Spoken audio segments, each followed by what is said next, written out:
హరి ఓం. పరమేశ్వర స్వరూపైన సభకి నమస్కారం. భీష్ముడు రాజధర్మాల్ని ఉటంకిస్తున్నాడు. అంపశయ్య మీద పడుకుని మాట్లాడుతూ, అవలేపంబున కర్తవ్య వివేకములేక వలసినట్టుల యవ్వండవినీతి చేయు ధరణీధవుడు విడువబలయు తనకతడు గురుడయినన్. రాజ్య పరిపాలన చేసేటటువంటి ప్రభువు ప్రజా సంక్షేమం కోసం దృష్టిలో పెట్టుకోవలసినటువంటి ప్రధానమైనటువంటి ధర్మములను వరుస క్రమంలో వివరణ చేస్తూ వేరొక ప్రధానమైన విశేషాన్ని వివరణ చేస్తున్నాడు.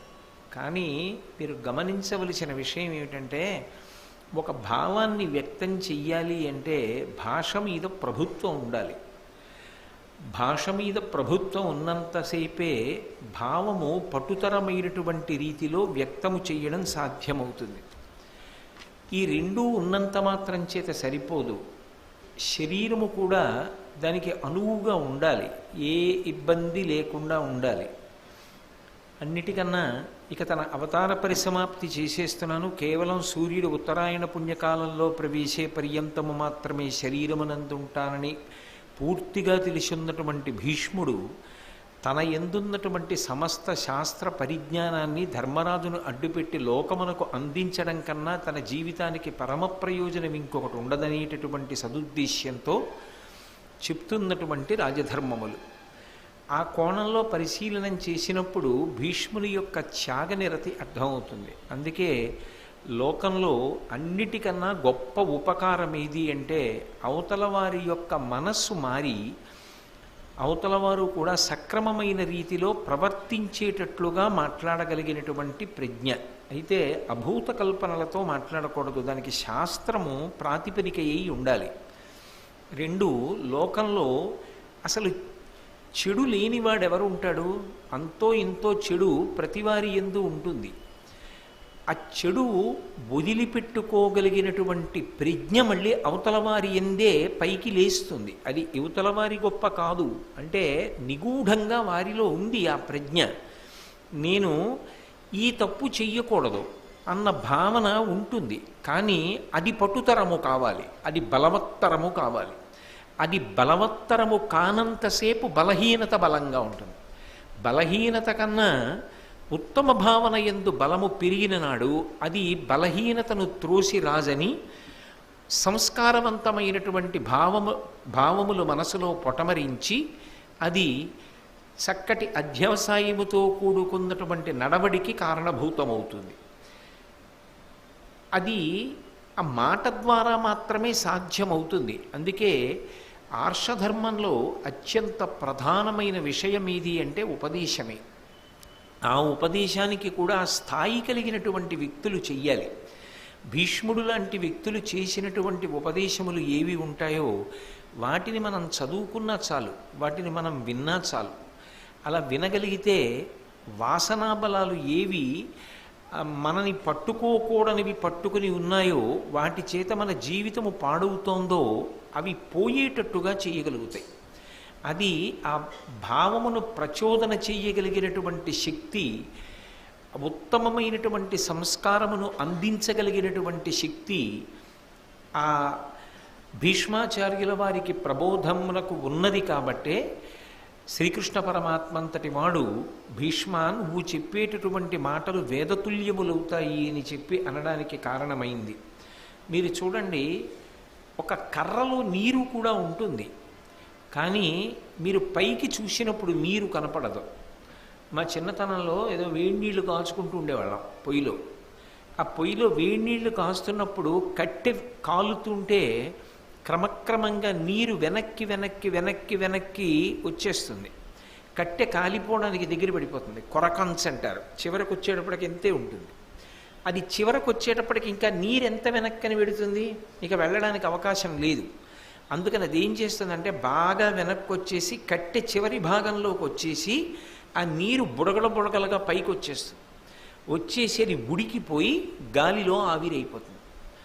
ఉత్తమమైనటువంటి ప్రబోధాల్ని చదవగా చదవగా, ఉత్తమమైన ప్రబోధాలు వినగా వినగా మనలో ఉండేటటువంటి దుర్వాసనలు కూడా కట్టెలోంచి ఎలా నీరు క్రమక్రమంగా వెనక్కి వెళ్ళిపోతుందో అలా వెనక్కి వెళ్ళిపోయి ఆవిరైపోతుంది. మీరు సమాజమునందు ఒక పోకడ చాలా జాగ్రత్తగా పట్టుకోవాలి. బాగా దుష్టమైన సంస్కారములతో ఉన్న వ్యక్తి బాగుపడడం మొదలుపెట్టినా బాగుపడినా ఇక ఆయన పాడవడు. బాగా ఉత్తముడైనటువంటి వ్యక్తి, బాగా సంస్కారవంతుడైన వ్యక్తి, బాగా చదువుకున్న వ్యక్తి పాడైపోవడం మొదలుపెట్టాడు అనుకోండి, దాన్ని ఆపడం చాలా కష్టం. ఎందుకని అంటారేమో, ఏమీ తెలియక పాడైపోతున్నవాడు వినవలసిన విషయాన్ని వింటే బాగుపడతాడు. అన్నీ తెలుసున్నవాడు పాడైపోతున్నాడు అనుకోండి, ఎవరు వెళ్ళి చెప్పి ఆపగలరు? ఆయనకి తెలియని విషయాలా? మీరు ఎలా ప్రబోధం చేస్తారు? ఎలా జ్ఞాపకం చేస్తారు? ఎలా మళ్ళీ ఆయన్ని సక్రమమైన మార్గంలోకి తీసుకొస్తారు?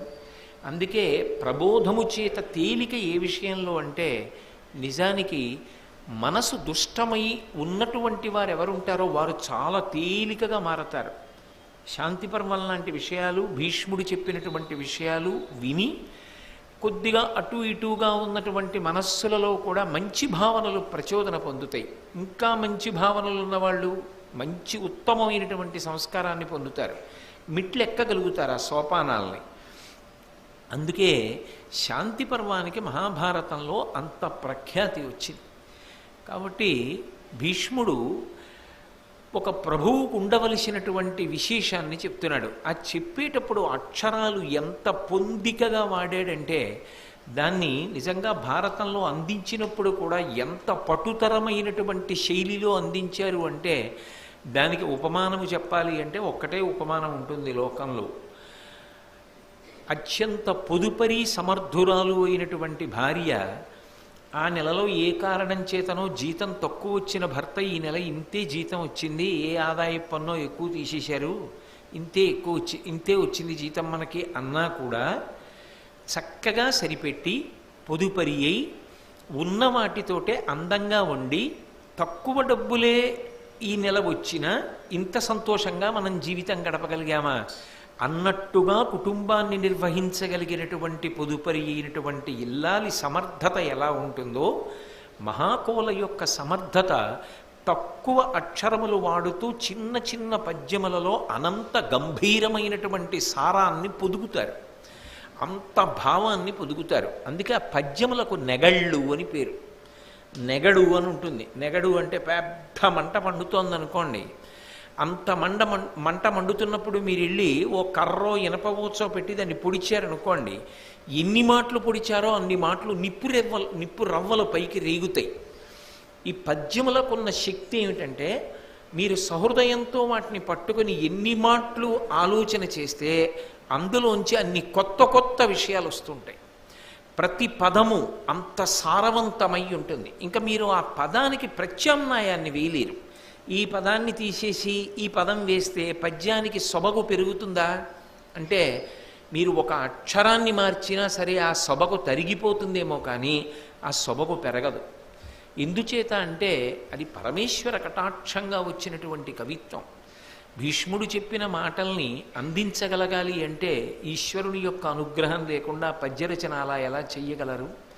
అందుకే అవలేపంబున కర్తవ్య వివేకము లేక వలసినట్టుల ఎవ్వండవినీతి చేయు ధరణీధవుడు విడువవలయు తనకతడు గురుడైనన్. అవలేపంబున కర్తవ్య వివేకము లేక. ఈ కర్తవ్యమనేటటువంటి మాట ఉందే, ఇది బహు గంభీరమైనటువంటి మాట. అసలు నిజానికి ఆర్ష సంస్కృతిలో ఈ కర్తవ్యము అనేటటువంటి మాటయే ప్రాణమయ్యి నిలబడి ఉంటుంది. ఈ కర్తవ్యం అన్న మాటని మీరు బాధ్యత అన్న మాటతోటి ప్రత్యామ్నాయంగా తీసుకొచ్చే ప్రయత్నం చేస్తే అసలు దాని అందం రాదు సరికదా. అసలు మనిషి జీవితము సొబగులే పాడైపోతాయి. కర్తవ్యం చాలా గొప్పది, బాధ్యత అర్థం లేని విషయం. అసలు ఆ మాట వాడడం అంత సమంజసంగా ఉంటుందా అనిపిస్తుంది. ఎందుచేత అంటే కర్తవ్యం మనిషిని ఉద్ధరిస్తుంది, బాధ్యత మనిషిని కుంగ తీసేస్తుంది. మీరు దీనికి బాధ్యుడు అని ఉండదు, మీరు దీనికి కర్త ఇది మీ కర్తవ్యం అన్న మాట ఉంటుంది. ఎందుకు అలా తేడా ఉంటుందో నేను మీకు ఒక విషయం చెప్తాను చూడండి. ఎప్పుడైనా సరే మీరు ఆర్షవాంగ్మయాన్ని పరిశీలించండి, ఇది మీ బాధ్యత అని వాడరు, అసలు కర్తవ్యం అంటారు. రామాయణం చూడండి, రాముడిని విశ్వామిత్రుడు నిద్రలేపుతున్నాడు. కౌసల్యా సుప్రజా రామ పూర్వా సంధ్యా ప్రవర్తతే ఉత్తిష్ఠ నరశార్దూల కర్తవ్యం దైవమాన్నికం. కురు కర్తవ్యం అంటారు. కర్తవ్యం అన్న మాట వాడినట్లుగా బాధ్యత అన్న మాట వాడరు. కర్తవ్యం అంటే ఏమిటో తెలుసా? ఎక్కడికక్కడ మనిషిని ప్రశాంతంగా ఉంచుతుంది. నేను చెయ్యవలసినదేదో అది నేను చేస్తే నా కర్తవ్యాన్ని నేను చేసినట్టు. నేను ఏది చెయ్యాలి అన్నది కర్తవ్యం అన్ని వేళలా ఒక్కలా ఉండదు. కర్తవ్యం కర్త యొక్క పరిస్థితిని బట్టి నిరంతరం మారిపోతుంది. ధర్మం ఎలా మారుతుందో కర్తవ్యం అలాగే మారిపోతుంది. కర్తవ్యము ధర్మము. నేను ఒక గంట క్రితం కార్యాలయంలో ఉన్నాననుకోండి, ఒక ఉద్యోగిగా ఇలా ప్రవచనాలు చేయకుండా అక్కడ నాకు ఇచ్చిన దస్త్రాన్ని జాగ్రత్తగా పరిశీలించి నేనేమైనా వ్రాయవలసింది ఉంటే వ్రాయడం నా కర్తవ్యం. అక్కడ నేను అది చెయ్యాలి. ఇక్కడికి వచ్చాననుకోండి, ఏదో పుస్తకం తెచ్చుకుని లేకపోతే నా కార్యాలయం నుంచి ఒక దస్త్రం తెచ్చి ఇక్కడ మీ అందరూ కూర్చుంటే నేను ఇప్పుడు దాన్ని పరిశీలిస్తూ కూర్చోకూడదు. ఇక్కడ నేను మాట్లాడాలి. అయితే మాట్లాడేటప్పుడు ఏది మాట్లాడాలి అంటే నా మనసుకి తట్టినది, నా బుద్ధికి తోచినది మాట్లాడకూడదు. శాస్త్రమును ఆధారం చేసుకుని మాట్లాడాలి. భీష్ముడు చెప్పిందేదో అది అర్థమయ్యేటట్టుగా మాట్లాడాలి. అప్పుడు కర్తవ్యం. నేను ఒక గంట క్రితం ఏ పని చెయ్యాలో ఆ పని చెయ్యడం కర్తవ్యం. ఇప్పుడు ఏది చెయ్యాలో అది చెయ్యడం కర్తవ్యం. నా శాయశక్తులా నేను అలా చేశానా లేదా? చేశాను, అంతే. నేను సంతోషంగా దిగి వెళ్ళిపోవాలి. అంతేగాని మీ అందరినీ పిలిచి మీకు బాగా అర్థమైందా, నేను బాగా చెప్తున్నానా అని అడగకూడదు. భీష్ముడు ఎంత గొప్పవాడు అని అడగచ్చు. చూశారా భీష్ముడు ఎంత గొప్ప విషయం చెప్పాడో అనొచ్చు. అంతేగాని 10 మాటలు నేను చెప్పింది మీకు నచ్చిందా, నేను చెప్పింది మీకు నచ్చిందా అని అడిగాను అనుకోండి, మీలో ఎవరైనా ఒకళ్ళు మీరు చెప్పింది మాకు నచ్చలేదు అన్నారనుకోండి, నేను బెంగ పెట్టేసుకోకూడదు. రాత్రి నిద్ర మానేసి ఆయనకి నచ్చలేదుట నేను చెప్పింది అని బెంగ పెట్టుకోకూడదు. ఎందుకని అంటే నా కర్తవ్యం నేను చేస్తున్నానా? నేనేం చెప్పాలి? భీష్ముడు చెప్పింది చెప్పాలి. భీష్ముడు చెప్పిందే నేను చెప్తున్నానా? నా కర్తవ్యం అయిపోతుంది. ఎందుకని అంటే మీరు ఒకటి బాగా గుర్తుపెట్టుకోవాలి, మనిషికి ఒక లక్షణం ఉంటుంది. బికమింగ్ అన్నది మనిషిని వెంటాడుతుంటుంది, నిరంతరం వెంటాడుతుంది. మీకు అర్థం అవ్వడానికి నేను ఆంగ్ల భాష ఉపయోగించా. మారుతూ ఉంటాడు, అస్తమానం మారతాడు మనిషి. ఎలా మారతాడంటారేమో, నేను ఇంట్లో ఉన్నాను అనుకోండి, నా భార్యతో మాట్లాడుతున్నప్పుడు నేను ఒక భర్తగా ప్రవర్తిస్తాను. నా కొడుకు వచ్చాడు అనుకోండి, తండ్రిగా మాట్లాడతాను. నా అల్లుడితో మాట్లాడతాను అనుకోండి, ఒక మామగారిగా మాట్లాడతాను. ఓ స్నేహితుడితో మాట్లాడానుకోండి, స్నేహితుడిగా మాట్లాడతాను. నేను ఒక స్థానంలో కూర్చున్నాను అనుకోండి, ఒక స్థాయి అధికారిగా ప్రవర్తిస్తాను. నేను నాకన్నా పై అధికారి దగ్గరికి వెళ్ళాను అనుకోండి, నమస్కారం పెట్టి వినయంగా ప్రవర్తిస్తాను. నిరంతరం మారుతున్నానా లేదా? నేను ఇక్కడికి వచ్చాను అనుకోండి, మీ అందరికన్నా ఎత్తు మీద కూర్చుని శాస్త్రాన్ని ప్రమాణం చేసుకుని మాట్లాడతాను. నేను మారుతున్నాను అంటే లోపల నేను ఎవరి ముందు నించున్నానో దానిని బట్టి నా యొక్క స్థాయి లోపల నేను ఇది అన్న భావన ఒకటి ఏర్పడుతూ ఉంటుంది. నా భార్య ముందు నించున్నప్పుడు నేను భర్తని అన్న భావన ఏర్పడుతుంది. నేనే పూజామందిరంలోకి వెళ్ళాను అనుకోండి, నేను పరమేశ్వరుని మ్రోల నిలబడిన భక్తుణ్ణి అన్న భావన ఏర్పడుతుంది. గుళ్ళోకి వచ్చాననుకోండి, 10 మందితో పాటు నేను ఒక సామాన్యమైన భక్తుణ్ణి, ఒక భావన ఏర్పడుతుంది. మీలో వచ్చి కూర్చున్నాను అనుకోండి, ఇంతమందిలో నేను ఒక శ్రోతని. ఇక్కడ కూర్చున్నాను అనుకోండి, మీ అందరకు చెప్పవలసినటువంటి వక్తని. కార్యాలయానికి వెళ్ళాను అనుకోండి, నేను ఒక ఉద్యోగిని. సమాజంలోకి వెళ్ళాను అనుకోండి, నేను ఒక పౌరుణ్ణి. ఈ ఒక్క నేను ఇన్ని మార్పులు చెందుతూ ఉంటుంది. ఇది మార్పు చెందినప్పుడప్పుడు ఏది చెయ్యాలో అది చెయ్యడం కర్తవ్యం. అది నువ్వు చేశావా అంతే, అక్కడతో నీ పని అయిపోయింది. ఆ పని వలన అవతలవాడు ఏం చేశాడు నీకు సంబంధం లేదు. అలా పెట్టుకుంటే బాధ్యత, అప్పుడు కుంగిపోతావు. అదేమిటండి మీరు అన్నమాట మాకు అంత అర్థం కావట్లేదు, అయోమయంగా ఉంది అంటారేమో. నేను మీకు ఒక ఉదాహరణ చెప్తాను. మా అబ్బాయి సక్రమంగా ఉండాలి, వాడు చక్క కర్తవ్యతానిష్ట కలిగిన పౌరుడు కావాలి అని చెప్పి నేను వాడిని చదివించి వాడికి ఉత్తమ సంస్కారం ఇచ్చి నా నడబడి వలన వాడు ఎన్నడూ కూడా చెడు ప్రమాణం నేర్చుకోవడానికి వీలు లేని రీతిలో నేను ప్రవర్తించి వాడిని వృద్ధిలోకి తెచ్చే ప్రయత్నం చేశాను. ఇప్పుడు నా కర్తవ్యం అయిపోయింది. నేను వాడిని చదివించాను, వృద్ధిలోకి తీసుకొచ్చాను, ఎప్పుడూ మంచి మాటలు చెప్పాను, ఎప్పుడూ మంచిగానే ప్రవర్తించాను, మంచి పుస్తకాలు ఇచ్చాను, నా కర్తవ్యం పూర్తయింది. వాడు అలా లేకుండా తప్పు త్రోవలోకి వెళ్ళాడు అనుకోండి. బెంగ పెట్టుకోవడం తప్పు కాదు, ఒక కొడుకు మీద బెంగ లేకుండా ఎలా ఉంటుంది? కానీ వాణ్ణి పైకి తేవడం నేను వినా ఇంకొకడికి లేదు, అది నాదే బాధ్యత అనుకున్నాను అనుకోండి, నేను మునిగిపోతాను. వాడు పైకి తేలకపోగా నేను మునిగిపోతాను. నా అదృష్టం నా కొడుకు అటువంటి వాడు కాడు, కానీ ఉదాహరణకి చెప్తున్నాను. ఎప్పుడైనా అంతే, మీరు అవతలవాడికి 4 తరాలకి సరిపడే డబ్బు నేను సంపాదించాలి. నాకు, నా కొడుక్కి, నా మనవడికి, నా ముని మనవడికి 8 మేడలు, 32 స్థలాలు, 1,00,000 ఎకరాలు అన్నీ నేనే సంపాదించాలి. వాళ్ళందరూ సుఖపడిపోవాలి, నేను మునిగిపోతాను. శరీరం వదిలిన తర్వాత ఈ పాపకర్మనంతటినీ తగిలించుకుని వెళ్ళాలి నేను. కర్తవ్యం, నేను ఎప్పటి వరకు ఏ చెప్పులు వేసుకోవాలో ఆ చెప్పులు వేసుకున్నంతకాలం ఆ కర్తవ్యం. అవి విడిచిపెడుతున్నానా లేదా? అందుకే పట్టు విడుపు అని ఉంటుంది శాస్త్రంలో. ఏది ఎంతకాలం పట్టుకోవాలో అంతకాలం పట్టుకోవాలి, ఏది ఎప్పుడు విడిచిపెట్టాలో అప్పుడు విడిచిపెట్టేయాలి. చెప్పులు చూడండి, కొంతవరకు వేసుకుంటాం, ఆ తర్వాత చెప్పులు వదిలేస్తాం. నేను చెప్పులు వేసుకునే ప్రవచనానికి వచ్చి ఉండవచ్చు, నేను వేసుకు రాను, కానీ వేసుకు రావచ్చు. ఒకవేళ వేసుకొచ్చినా కారులో వదిలిపెట్టి దిగి వచ్చేస్తాను, అంతేగాని చెప్పులు వేసుకుని గుళ్ళోకి రానుగా, అవి అక్కడ వదిలిపెడుతున్నాను.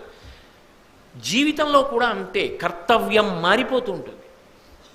నేను ఒకప్పుడు నా కొడుకు పుట్టాలని కోరుకున్నాను, వాడు పుట్టాడు, నేను వాడికి బాలసారి చేశాను, నామకరణం చేశాను, వాడికి ఉపనయనం చేశాను, వాడికి స్నాతకం చేశాను, వాడిని చదివించాను, వాడికి పెళ్లి చేశాను. ఇప్పుడు వాడికి కొడుకు పుట్టాడు అనుకోండి, ఆ చెప్పులు నేను ఇప్పేస్తాను, ఆ చెప్పులు వాడేసుకుంటాడు.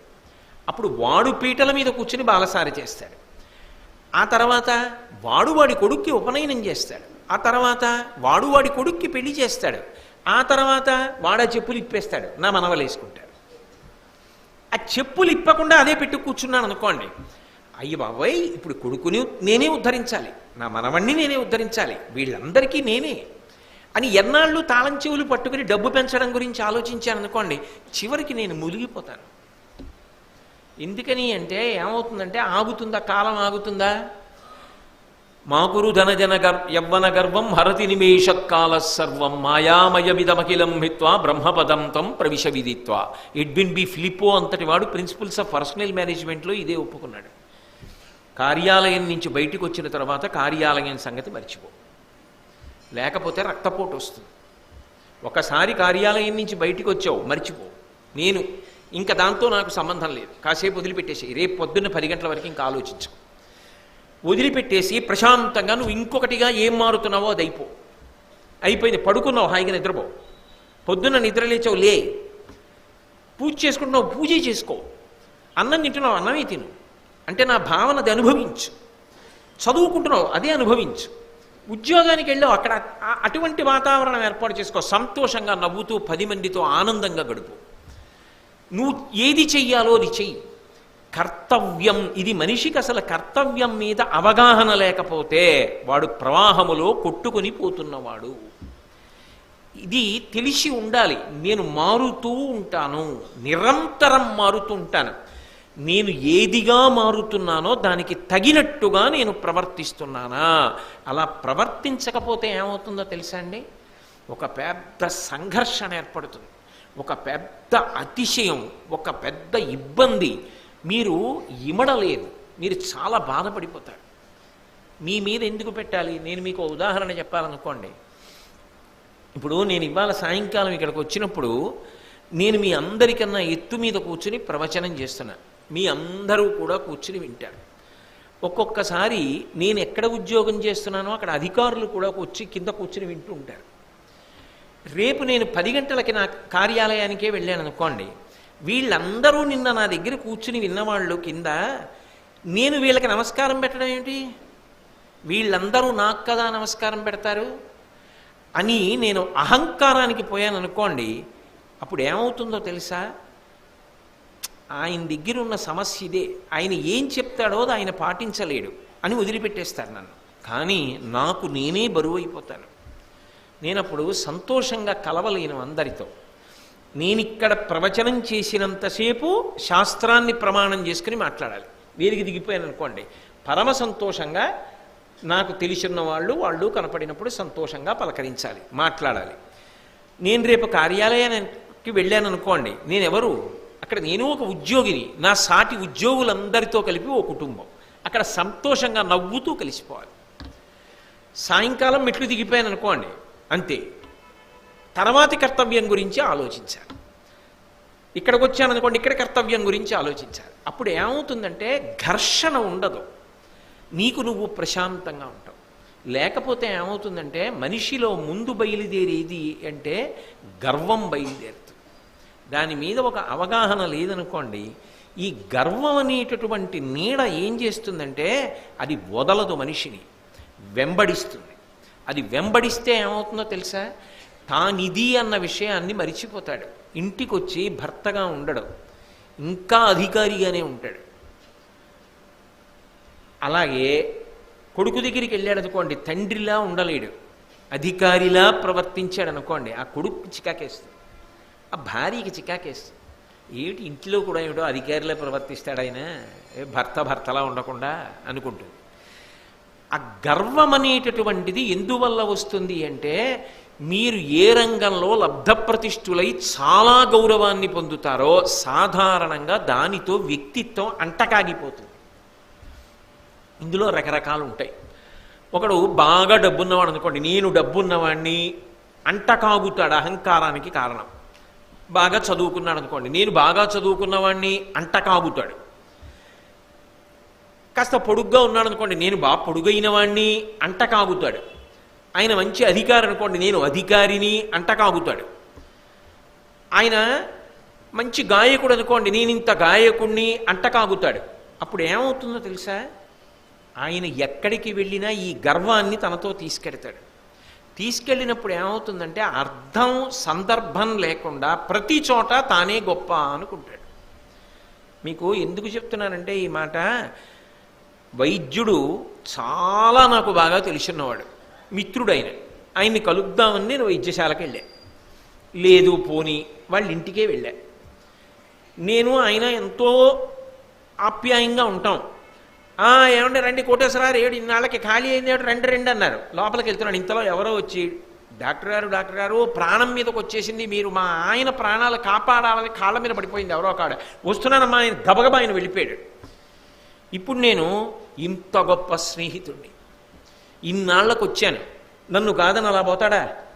ఎవరో వచ్చి అడిగితే నాతో మాట్లాడద్దు అనుకున్నాను అనుకోండి, నేను ఆయనకి స్నేహితుణ్ణి, నేను ఆయనకి ఆత్మీయుణ్ణి అన్న అనుబంధం, ఆ భావన నాలో ఉండిపోయేది గర్వానికి కారణమై అక్కడ పరిస్థితి అర్థం చేసుకోకుండా చేసేసింది.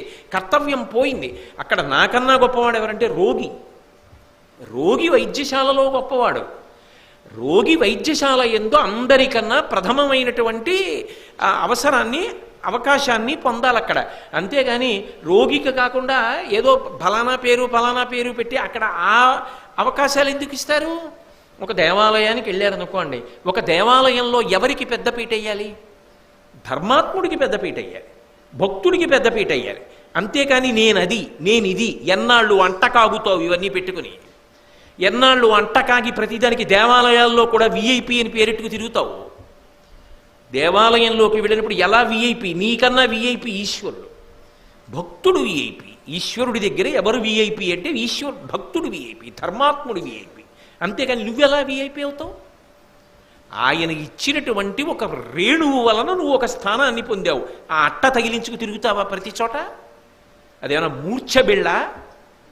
కాబట్టి ఆ గర్వంతో ప్రవర్తించడం అలవాటైతే కర్తవ్యాన్ని వదిలిపెట్టేస్తాడు. కాబట్టి అవినీతి ప్రబలుతుంది.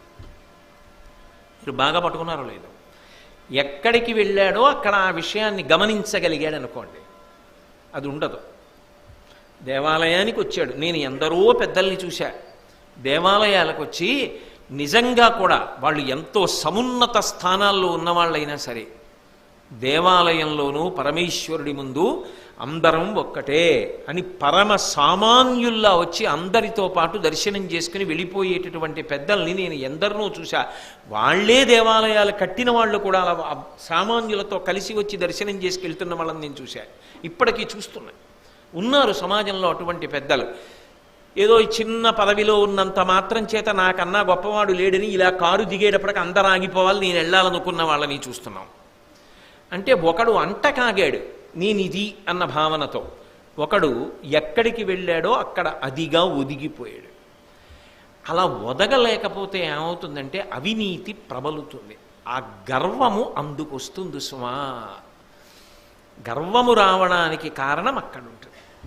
నేను ఏదిగా గౌరవింపబడతానో అది అక్కడ ఉన్నప్పుడే, అది ఆ స్థానం వదిలిన తర్వాత ఇంకా మళ్ళీ అది జ్ఞాపకం తెచ్చుకుని నేను అలా ఇక్కడ కూడా గౌరవింపబడాలని కోరుకోకూడదు. అక్కడ నువ్వు ఎలా ఉండాలో అలా ఉండగలిగితేనే దాని అందం. అలా లేకపోతే అక్కర్లేనటువంటి వ్యక్తిలో వ్యక్తిత్వపు ఘర్షణ ఏర్పడి దాని వలన అక్కర్లేని అయోమయావస్థ ఏర్పడి అదే అవినీతికి దారితీస్తుంది. నేను ఒక చోట పని చేస్తున్నప్పుడు నేను ఇక్కడ ఎందుకున్నాను అన్నది మర్చిపోయాను అనుకోండి, నేను ఆ స్థానాన్ని అడ్డుపెట్టి ఏమైనా చెయ్యొచ్చు, ఎంతైనా సంపాదించవచ్చు. కానీ నేను ఇక్కడ ఉన్నది ఎందుకు అన్నది జ్ఞాపకం ఉందనుకోండి, అప్పుడు అసలు అటువంటి అవకాశం ఉండదు. పరమ మర్యాదగా బ్రతుకుతాడు. భీష్ముడు అంటున్నాడు, నీ దగ్గర పనిచేసేటటువంటి వాడికి కర్తవ్యం గురించి తెలియకుండా కర్తవ్యాన్ని మరిచిపోయి గర్వాన్ని తన వ్యక్తిత్వాన్ని కలుపుకుని పనిచేసి అయోమయం సృష్టించేవాడు ఉంటే వాడు గురుస్థానంలో ఉన్నవాడైనా పెద్దవులైనా సరే, గురువు అంటే మంత్రోపదేశం చేసిన గురువు గారిని కాదు దాని అర్థం. గురువులంటే పెద్దలు. ఎంత పెద్దవాడైనా వదిలిపెట్టేసేయి అంటే నువ్వు ఆయన సేవలను వాడుకోవద్దు, అక్కడతో వదిలిపెట్టు. ఎందుకని అంటే అది తుట్టతుదకు ప్రమాదానికి వెళ్ళిపోయి ఎవరు అసలు కార్యక్రమాన్నంతటినీ నిర్వహించవలసినటువంటి వాడు ఉంటాడో వాడు అప్రతిష్ట పాలవుతాడు. అందుకని ఎక్కడైనా సరే ఎవరైనా సరే జీవితంలో నేర్చుకోవలసినది ఏది అంటే నా కర్తవ్యమేమి అన్నది తెలుసుకోగానే ఏమవుతుందో తెలుసా, ఈ అయోమయం ఉండదు. మీరు ఎప్పుడు ఎక్కడ ఎలా ఉండాలో అలా హాయిగా ఉండగలరు. అదేమిటది చాలా ఇది నేను ఇప్పుడు ఇలా ఉండాలి, అది మీకు సంతోషం. అలా వెళ్ళిపోతున్నాడు అనుకోండి, రెడ్ సిగ్నల్ పడింది అనుకోండి, ఎర్రదీపం వెలిగింది. ఒక్కొక్కడికి ఎంత అతిశయం ఉంటుందంటే నేను వచ్చినప్పుడే ఎర్రదీపం పడడం ఏంటి, వాడు దాటేస్తాడు. అక్కడ ఉన్న కానిస్టేబుల్ ఇలా అన్నాడు అనుకోండి, ఆగడం. ఇప్పుడే స్టాప్ పెట్టడం ఏంటి, దాటి వెళ్ళిపోతాడు. అంటే అహంకారం, గర్వం, అది చెయ్యవలసిన పనిని చెయ్యనివ్వదు. ఏదో ఒక కారణానికి నేను ఇంత వాణ్ణి అన్న భావన. అసలు అది మంచిది కాదు సుమా. అది ఎందుకు పనికి రావాలంటే నువ్వు ఆ స్థానంలో ఉండి చెయ్యవలసినటువంటి పని చేసి నువ్వు నీ స్థానము ద్వారా 10 మంది ప్రయోజనాన్ని కాపాడడానికి పనికి రావాలి తప్ప ఇబ్బంది పెట్టడానికి గర్వం రూపంలో పైకి పొటమరింపరాదు. అప్పుడు వ్యక్తిత్వ ఘర్షణ చేత నువ్వు పాడైపోతావు, సమాజము పాడైపోతుంది. అందుకని తస్మాత్ జాగ్రత్త. ఇది నీ దగ్గర పనిచేసేటటువంటి వాళ్ళు ఎవరుంటారో వాళ్ళల్లో ఇటువంటి సమస్య ఉన్నది అని గుర్తిస్తే ప్రశాంతంగా కూర్చోపెట్టి మాట్లాడాలి. కూర్చోపెట్టి ఏమిటి మీ సమస్య, ఎందుకు ఇమ్మడలేరు, ఏమిటి గర్వం. ఒక్కొక్కడు చూడండి, ముందు అవతల వాళ్ళని గౌరవించలేడు. ఎందుకు మీకు ఏమిటి మీ ఇబ్బంది? గౌరవించడం వెనక ఎంత మర్యాద ఉందో మీకు తెలుసా? మీరు ఏదైనా ఒక చట్టానికి లొంగడం, వశపడి ఉండడం మనిషి జీవితానికి గొప్ప లక్షణం. వశపడకపోవడం మనిషి జీవితానికి అర్థం లేనితనం. ఒక కుక్క ఉందనుకోండి, అది కలియబడి ఇంటి యజమాని మీద పడి కరిచిందనుకోండి, సావగొట్టి తీసుకెళ్ళి 3 ఊళ్ళ అవతల వదిలేస్తారు. ఓ గుర్రం ఉందనుకోండి, ఎక్కిన రౌతిని కింద పడేసింది అనుకోండి, ఆ గుర్రాన్ని తీసుకెళ్ళి అక్కడ వదిలేస్తారు. ఒక ఆవు పాలు తీద్దామని పొదుగు దగ్గర చేయి పెడితే చాలు తన్నిందనుకోండి, ఆ ఆవుని దూరంగా పంపించేస్తారు. ఒక ఎద్దు కాడి తల మీద కంఠం మీద పెట్టుకోలేదనుకోండి, మెడ మీద, దాన్ని వర్జిస్తారు, వదిలిపెట్టేస్తారు. నేను తరచుగా చెప్తూ ఉంటాను. ఒకప్పుడు నేను ఆ వెంకటేశ్వర స్వామి వారికి సంబంధించిన డైరీలో ఒక ఏనుగు కట్టబడి ఉంటే అడిగాను, అక్కడ ఏమండి ఏనుగుని ఇలా కట్టేశారని అడిగితే, ఇది వెంకటేశ్వర స్వామి వారితో మాడవీధుల్లో ఊరిరిగింపుకు తీసుకెళ్ళినప్పుడు కట్టు తప్పి ప్రజల మీదకి వెళ్ళిందండి, దాన్ని కొండ దింపేసి ఇలా కట్టేశాం, అరణ్యంలో పంపించేయడానికి ఏదో ప్రభుత్వాలకు ఉత్తరం రాశామని చెప్పారు అక్కడ వాళ్ళు నాకు. అంటే మామటి మాట వినకుండా ఒక్కసారి భక్తుల మీదకి వచ్చినందుకు ఏడుకొండల వాడి సేవ కోల్పోయి అది కొండ దిగిపోయింది. మరి ఏనుగు ఒకసారి వశపడకపోతేనే కొండ దింపేశారే, కుక్క యజమాని మీద కలియబడితే కొడుతున్నారే, గుర్రం రౌతుని కింద పడేస్తే దూరంగా పంపిస్తున్నారే, అవి లొంగకపోతేనే ఏమీ తెలియని ప్రాణులు అంత ప్రమాదానికి వెడితే అన్నీ తెలుసున్న మనిషి ఎక్కడ ఎలా లొంగి ఉండాలో అలా ఉండకపోతే ఎంత ప్రమాదానికి ఎడతాడు. కాబట్టి నువ్వు వశపడవయా, ఎక్కడ దేనికి వశపడాలో దానికి వశపడు. ఒక కార్యాలయానికి వెళ్ళినప్పుడు అధికారికి వశవర్తివై ఆయనని గౌరవించడం, ఆయన చెప్పిన మాట పాటించడం, ఆయనకి మర్యాద ఇవ్వడం, అది నీకు మర్యాద, అది నీ వ్యక్తిత్వానికి మర్యాద. అంతేగాని అన్ని వేళలా నా అంతవాణ్ణి నేను అని చెప్పి గుండెలు విరుచుకు తిరుగుతానంటే అది గర్వం, అది అతిశయం. ఆ గర్వంతో ఉన్నవాడు కర్తవ్యమును నిర్వహించలేడు, అయోమయాన్ని తెచ్చుకుంటాడు. కాబట్టి ఈ విషయాన్ని నువ్వు బాగా దృష్టిలో పెట్టుకుని ధర్మరాజా, నీ దగ్గర పనిచేసేటటువంటి వాళ్ళని పరిశీలించినప్పుడు ఈ కోణంలో పరిశీలించడం అలవాటు చేసుకో ప్రభువుగా. ఎక్కడ ఎప్పుడు ఎలా ఉండాలో అలా ఉంటున్నాడా, ఇది గీటురాయి. అంతేకాని ఎంత పని వస్తే మాత్రం అయిందానికి కాందానికి తిరగబడతానంటే ఏమిటి ఉపయోగం? దానివల్ల ఉపయోగం ఉండదు కదా. చాలా కష్టం కూడా భరించడం, వినయంతో ఉన్నవాడిని భరించడం తేలిక. అందుకే చిన్న పద్యంలో అలతి అలతి పదాలలో ఇంత సారవంతమైన మాట చెప్పాడు. ఇది ఒక రకంగా నాకు అనిపిస్తుంటుంది, అందుకే అంటూ ఉంటాను, మహాభారతంలో ఇలాంటి పద్యాలు నిజానికి ఆఫీసుల్లో ఎప్పుడైనా శిక్షణా కార్యక్రమాలు జరిగినప్పుడు ఇటువంటి పద్యాలు వాడాలి. ఆఖరికి ముస్సూరిలో ఐఏఎస్ వాళ్ళకి ట్రైనింగ్ ఇచ్చినప్పుడు కూడా ఈ పద్యం వాడడంలో తప్పే ఉంది, వాళ్ళ మంచికేగా, సమాజం బాగుంటుంది కదా. ధర్మరాజును అడ్డుపెట్టి చెప్పాడు భీష్ముడు, కానీ వేదతుల్యమైన మాటలు నీవి అన్నాడు కృష్ణుడు. ఎందుకని? ఎప్పుడు ఎవరు ఇవి నేర్చుకున్నా వాడు ప్రశాంతంగా ఉంటాడు. ముందు వాడు ఇముడుతాడు, ఇమిడి సంతోషంగా హాయిగా ఎక్కడికి వెళ్ళనివ్వండి అక్కడ ఇమిడిపోతాడు. అలా ఇమడలేకపోయాడు అనుకోండి, ఆయనతో ఇబ్బంది. అందుకే అలా ఉండడం రావాలి సుమా. ధర్మరాజా, అలా ఉండడం చేత కాకపోతే నీ దగ్గర పనిచేసిన వాడు వాణ్ణి నువ్వు గుర్తించి మారే ప్రయత్నం నువ్వు చెయ్యాలి, మార్చే ప్రయత్నం చెయ్యాలి. వాడు మారకపోతే ఎంత పెద్దవాడైనా నువ్వు దూరంగా పెట్టేయాలి, తప్పదు. కాబట్టి అవలేపంబున కర్తవ్య వివేకము లేక ఎంత పెద్ద మాట వేశారో చూడండి. కాబట్టి వలసినట్టుల ఎవ్వండ అవినీతి చేయు ధరణీధవుడు విడువవలయు తనకతడు గురుడైనన్. ఎంత గొప్పవాడైనా కూడా వాణ్ణి విడిచిపెట్టవలసిందే. ఇది దృష్టిలో పెట్టుకున్నప్పుడు ఏదో అధికారులు ప్రజలే ప్రభువులే కాదు, ఎవ్వరమైనా సరే ఎంత ప్రశాంతంగా, ఎంత సంతోషంగా, ఎంత హాయిగా బ్రతకచ్చో, ఎక్కడికి వెళ్ళినప్పుడు తాను ఎలా ఉండాలో అలా ఉండగలిగితే అంతకన్నా గౌరవం, అంతకన్నా మర్యాద, అంతకన్నా అతను 10 మందికి ఆస్తిగా బతకడం అనేటటువంటిది ఇంకొకటి ఉండదు.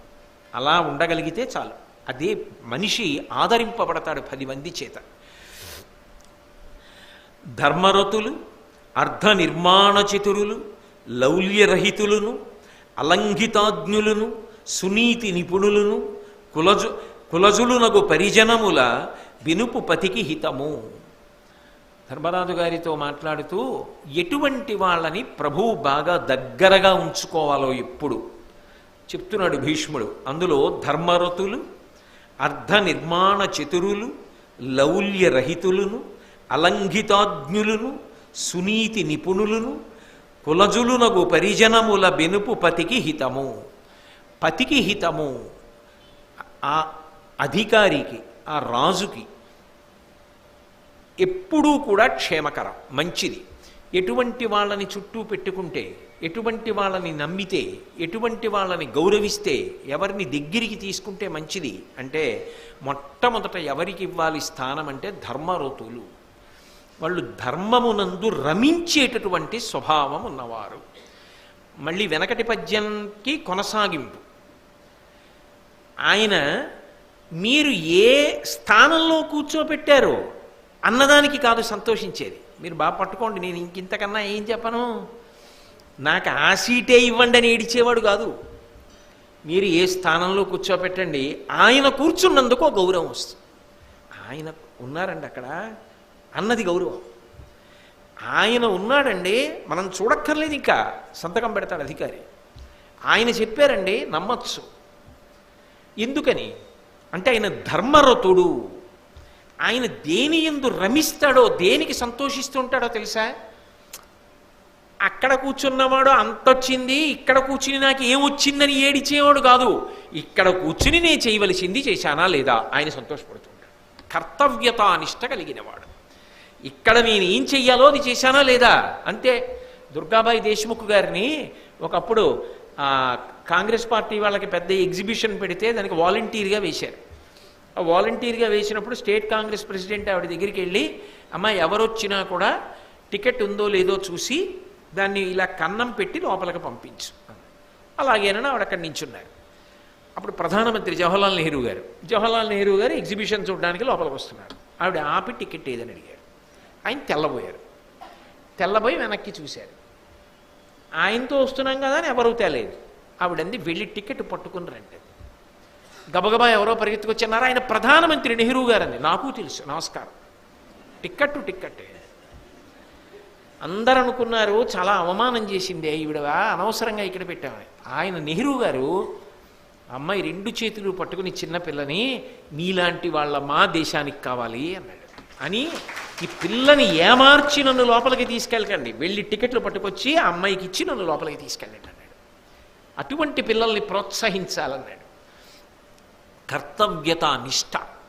ఎక్కడ కూర్చోపెడితే, ఎక్కడ నిలబడితే అక్కడ పని నువ్వు చేసి సంతోషపడిపోగలవా?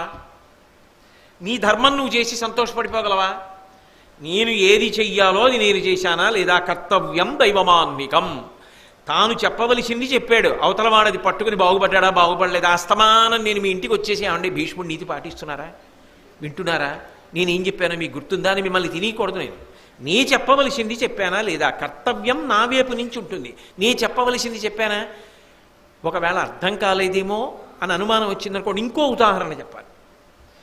అంతేగాని మీరు పాటించారా లేదా అని మిమ్మల్ని నేను తినకూడదు. ఎందుకు పాటించరు? తప్పకుండా పాటిస్తారు. ఓ మంచి మాట విన్న తర్వాత ఎందుకు మార్పు రాదు? ఖచ్చితంగా పాటిస్తారని నమ్మాలి. అంతేగాని అవతల వాళ్ళు పాటించారని నువ్వు అపనమ్మకంతో మాట్లాడకూడదు.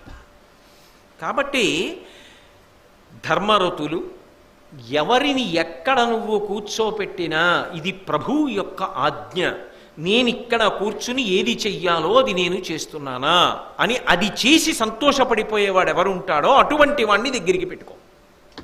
ఎందుకంటే ఇంకా ఆయనకి దాని వలన ఇంకొక ప్రయోజనం ఏం అక్కర్లేదు. నన్ను ఇక్కడ ఈ స్థానంలో కూర్చోపెట్టారు, ఆ స్థానంలో నేను అది చేస్తున్నానా లేదా అంతే, ఆయన సంతోషపడిపోతాడు. అంతే తప్ప ఇంతకన్నా స్థానం గొప్పది, ఇక్కడ సంతకం అక్కడ సంతకం ఒకటే అయినా ఇక్కడ సంతకం పెట్టడం కన్నా అక్కడ కూర్చుని సంతకం పెడితే మంచిది, నన్ను అక్కడ ఎప్పుడేస్తారు అని ఏడవడాయన. ఆయన్ని ఎక్కడ పెట్టండి, అక్కడ ఆయన కూర్చున్నందుకు గౌరవం, ఓ మర్యాద రావాలి. ఎందువల్ల వస్తుంది? ధర్మరతుడు. ఆయన ధర్మమునందు రమిస్తూ ఉంటాడు. ఇనపవూచ కాలిపోతోందనుకోండి, వేడెక్కిపోయి చెదపురుగు పడుతుందా, చీమ పాకుతుందా దాని మీద? ఆయన ధర్మరతుడు. అక్కడ ఇంకోలా ఉండే అవకాశం ఉంటుందా? ఆయన కింద ఎన్ని విషయాలు చూడబడుతుంటాయో ఆ విషయములలో ఎక్కడైనా అవినీతి ఉంటుందని మీరు ఊహ చేయగలరా? ఉండదు. అప్పుడు ఎంత సంతోషంగా ఉంటుంది ఆ పైవాడికి. ప్రభువు రాజు ఎంత సంతోషంగా ఉంటాడు, క్షేమకరంగా ఉంటుంది సమాజం. అందుకే అందరికన్నా పెద్దపీట ఎవరికేస్తావో తెలుసా? ధర్మరుతులైన వాళ్ళు ఎవరుంటారో వాడిని దగ్గర పెట్టుకో. వాడు ఇతర కారణములు దేనికి సంతోషపడేవాడు కాడు, తాను చెయ్యవలసినది చేస్తున్నాడా లేదా అంతే ఆయన సంతోషం. అటువంటి వాణ్ణి దగ్గర పెట్టుకో. అర్ధ నిర్మాణ చతురులు, ఇది చాలా పెద్ద మాటలండి, ఇవన్నీ చాలా పెద్ద పెద్ద మాటలు. భీష్ముడు అప్పశయ్య మీద పడుకుని మాట్లాడితే తేలిక మాటలు, చచ్చు మాటలు ఆయన ఎందుకు మాట్లాడతాడు? అర్ధ నిర్మాణ చతురులు అంటే గొప్ప ఐశ్వర్యాన్ని ప్రభుత్వానికి తేగలిగిన వాళ్ళు. అంటే పన్నులు బాగా పెంచేయండి అని చెప్పి సలహాలు చెప్పేవాళ్ళు, లేకపోతే ఎక్కడెక్కడ ఎలా పట్టుకుంటే ఎంతంత వస్తుందో చెప్పగలిగిన వాళ్ళు. అదే దాని అర్థం కాదు. దాని అర్థం ఏమిటో తెలుసా? పన్ను కట్టించుకునేటప్పుడు ప్రజలకు ఇబ్బంది లేని రీతిలో ప్రభువు పన్ను వసూలు చేస్తాడు. ప్రజలు కష్టాల్లో ఉంటే ఎందుకు వసూలు చేస్తారండి? వసూలు ఎట్టి పరిస్థితుల్లో చేయరు. మనం ఎన్ని మాటలు చూడాలి ఆ పత్రికల్లో. ప్రజలు ఇబ్బందుల్లో ఉన్నప్పుడు, రైతులు ఇబ్బందుల్లో ఉన్నప్పుడు తిరిగి పుచ్చుకోవలసిన రుణాలు కూడా పుచ్చుకోకుండా వాయిదా వేస్తున్నారు అన్న విషయాలు మనం చదవట్లా. కష్టంలో ఉన్నప్పుడు ప్రభుత్వం ఉపకార ధోరణిలో ఉంటుంది. మరి అర్ధ నిర్మాణ చతురులు అన్న మాటకు అర్థం ఏమిటి అంటే, ప్రభుత్వం వైపు నుంచి మాట్లాడే వాళ్ళు ఎవరుంటారో వాళ్ళు ప్రజలందరికీ కూడా ఎప్పుడూ ఒక భరోసాని కల్పిస్తూ ఉండాలి. ఏమిటా భరోసా అంటే, నువ్వు కట్టిన పన్ను నీ అభ్యున్నతికి కారణమవుతోంది అన్నది ప్రజలకు అందుతూ ఉండాలి సందేశం. మీరు కడుతున్న పన్ను మీరేదో నిష్కారణంగా కడుతున్నానన్న భావన పెట్టుకోవద్దు. మీరు ఏ పన్ను కడుతున్నారో దాని వలన మీరు గొప్ప పుణ్యాన్ని పొందుతున్నారు, మీరు కట్టిన పన్ను వల్ల మీరు వృద్ధిలోకి వస్తున్నారు అన్న భావన ప్రభుత్వం వైపు నుంచి ప్రజలకు అందుతూ ఉండాలి. అలా అందించగలిగిన ప్రజ్ఞ కలిగిన వాడై ఉండాలి. లేకపోతే ఏమవుతుందో తెలుసా? అన్నిటికన్నా బరువుగా అనిపించేది ఏమిటంటే పన్ను కట్టడమే. ఎందుకు ఇంత పన్ను కట్టడం? దీన్ని ఎగ్గట్టడానికి ఎన్ని మార్గాలు ఉంటాయని ఆలోచిస్తాడు. అలా ఆలోచించకుండా ఉండాలంటే ప్రజలు దీని వలన ఎన్ని మంచి పనులు జరుగుతున్నాయో చెప్పగలిగిన ప్రజ్ఞ ఉండాలి. ఏమయ్యా, నువ్వు పన్ను కడుతున్నావు, నువ్వు కట్టిన పన్నుతోటే రహదారి వేస్తున్నారు, నువ్వు కట్టిన పన్నుతోనే గ్రంథాలయం పెడుతున్నారు, నువ్వు కట్టిన పన్నుతోటే వైద్యశాల నడుపుతున్నారు, చచ్చిపోవలసిన వాళ్ళు బ్రతుకుతున్నారు, నువ్వు కట్టిన పన్నుతోటే ఇంతమంది రక్షక భటులు ఉన్నారు, వాళ్ళందరూ నేరాలు జరగకుండా చూస్తున్నారు, నువ్వు కట్టిన పన్ను ఈ దేశ గౌరవాన్ని నిలబెడుతోంది, సైనికులకి జీతాలు ఇస్తున్నారు, ఇంతమంది సిబ్బందికి జీతాలు ఇస్తున్నారు, ఇంత పురోభివృద్ధికి కారణమవుతోంది. ఇంటికి ఒక పువ్వు అయితే ఈశ్వరుడికి ఒక మాల. పన్ను కట్టడం జీవితంలో గర్వకారణం. నేను పన్ను కడుతున్నాను అని చెప్పుకుని నువ్వు గర్వపడాలి తప్ప పన్ను ఎగ్గొట్టాను అని చెప్పుకోవడం సిగ్గుచేటు.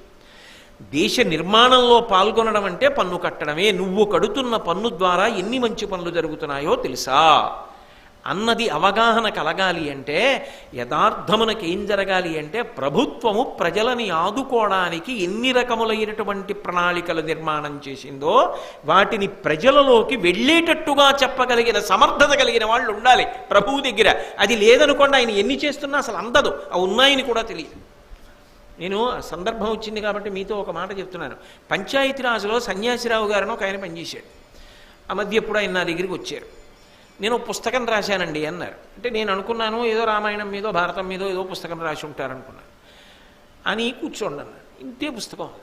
ఏమిటండి పుస్తకం? ఇలా తిప్పబోయాను. ఆయన అన్నారు, ఇది నా సామాజిక కర్తవ్యంగా వ్రాశానండి, ఇది మీకు తెచ్చిచ్చానని ఇందులో ఏదో కాళహస్తీశ్వర శతకంలో పద్యాల గురించో వాటి గురించో ఉన్నదని అనుకోకండి. నా స్వానుభవంలో నేను ఒకటి తెలుసుకున్నానండి. ఇంచుమించుగా కొన్ని లక్షల కోట్లు కేంద్ర రాష్ట్ర ప్రభుత్వాలు కలిపి ఖర్చు పెడుతుంటాయి. కొన్ని వందల పథకాలు ఉన్నాయండి. ప్రతి వ్యక్తి కష్టంలో ఉన్నవాడిని ఆదుకునేటటువంటి పథకములు ఎన్నో ఉన్నాయి.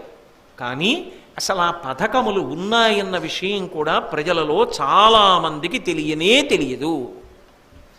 అందుకే నేను ఏం చేశానంటే, సామాన్యుడైన వాడి దగ్గర నుంచి రైతు వరకు, తాటి చెట్టు ఎక్కేవాడి దగ్గర నుంచి అందరికీ ఎప్పుడెప్పుడు ప్రభుత్వం ఎవరికి ఎన్ని రకాలైనటువంటి అవకాశాలు కల్పించిందో, దానికి ఏమి ఇవ్వాలో, అది నింపడానికి దరఖాస్తు ఎక్కడిస్తారో, ఎవరు అది మంజూరు చేస్తారో ఒక పట్టిక కింద వేసాడు ఆయన. ఇలా ఆయన వేసే పుస్తకం నాకు ఇచ్చి వెళ్ళిపోతుంటే నేను అన్నాను, దీని వలన ఎవరికైనా ప్రయోజనం కలిగిందా అన్నాను. అంటే ఎంతమందో ఇది చూసి మేము ఇలా పొందచ్చా అని చెప్పి పొందుతున్నారండి. ఇన్ని పథకాలు ఉన్నాయా? ఇన్ని పథకాల ద్వారా మనం ప్రభుత్వ సహాయం పొందచ్చా? మనకి ఈ విషయమే తెలియదు. అని స్వచ్ఛంద సంస్థలు ముందుకొచ్చి పుస్తకాన్ని పునర్ముద్రణ చేసి అందిస్తున్నాయండి అందరికీ. నేను మీకు ఒకసారి చూపించి సంతోషిద్దామని వచ్చాను. నాకు ఏ సన్మానం అక్కర్లేదండి. నేను 10 మందిలో ఒకడిగా రాష్ట్ర ప్రభుత్వంలో పనిచేసిన వాడిగా ప్రజల మేలు కోసం ఇది తయారు చేశానండి అని ఇచ్చారు. ఇప్పటికీ నా దగ్గర ఉంది ఆ పుస్తకం. ఆ పుస్తకం ఇలా తిప్పితే ఆ పుస్తకం ఒక్కటి ఉందనుకోండి, ఎంత పేదవాడు కూడా తను ఎప్పుడు ఏ సౌకర్యం పొందొచ్చో ఆయన ప్రతి పథకం గురించి కూడా తయారు చేశాడు. కేంద్ర రాష్ట్ర ప్రభుత్వాల ద్వారా ఏం పొందొచ్చో అందులో ఉంది. అది అందనప్పుడు ప్రజలకి అసలు ఇది ఉంది అన్న విషయం అందలేదనుకోండి, అందనప్పుడు 2 ప్రమాదాలు జరుగుతాయి. ఒకటి, అది అందవలసిన వాడికి అందదు, ఎందుకంటే వాడికి తెలియదు అది ఉందని. 2, ప్రభుత్వం ఇన్ని మంచి పనులు చేస్తోంది మనం కట్టిన పన్నులతో అన్న విషయం అందకపోవడం వల్ల పన్ను కట్టేవాడికి సంతోషం ఉండదు. పన్ను కట్టిన వాడికి ప్రయోజనం ఉండాలని కోరుకుంటాడు. నేను ఇంత పన్ను కడుతున్నా, ఏం ప్రయోజనం అని అడుగుతాడు. నువ్వు కట్టిన దానివల్ల ఇంత ప్రయోజనం జరుగుతోంది, నీకే కాదు నీ చుట్టూ ఉన్న వాళ్ళకి ఇంతమందికి జరుగుతోంది అని అర్థం కావాలి అంటే ప్రభుత్వం వైపు జరుగుతున్న మంచి పనులు ఏ ఉన్నాయో అవి నిరంతరం ప్రజలకు అందుతూ ఉండాలి, బాగా కింది వరకు వెడుతూ ఉండాలి. మహానుభావుడు సన్యాసిరావు అని ఒక పంచాయతీరాజులో గుమాస్తా చేసిన వ్యక్తి ఇది గుర్తించి పుస్తకం రాసి పంచిపెడుతున్నాడు. పంచిపెట్టి ప్రజలలో ఉత్సాహాన్ని కల్పిస్తున్నాడు.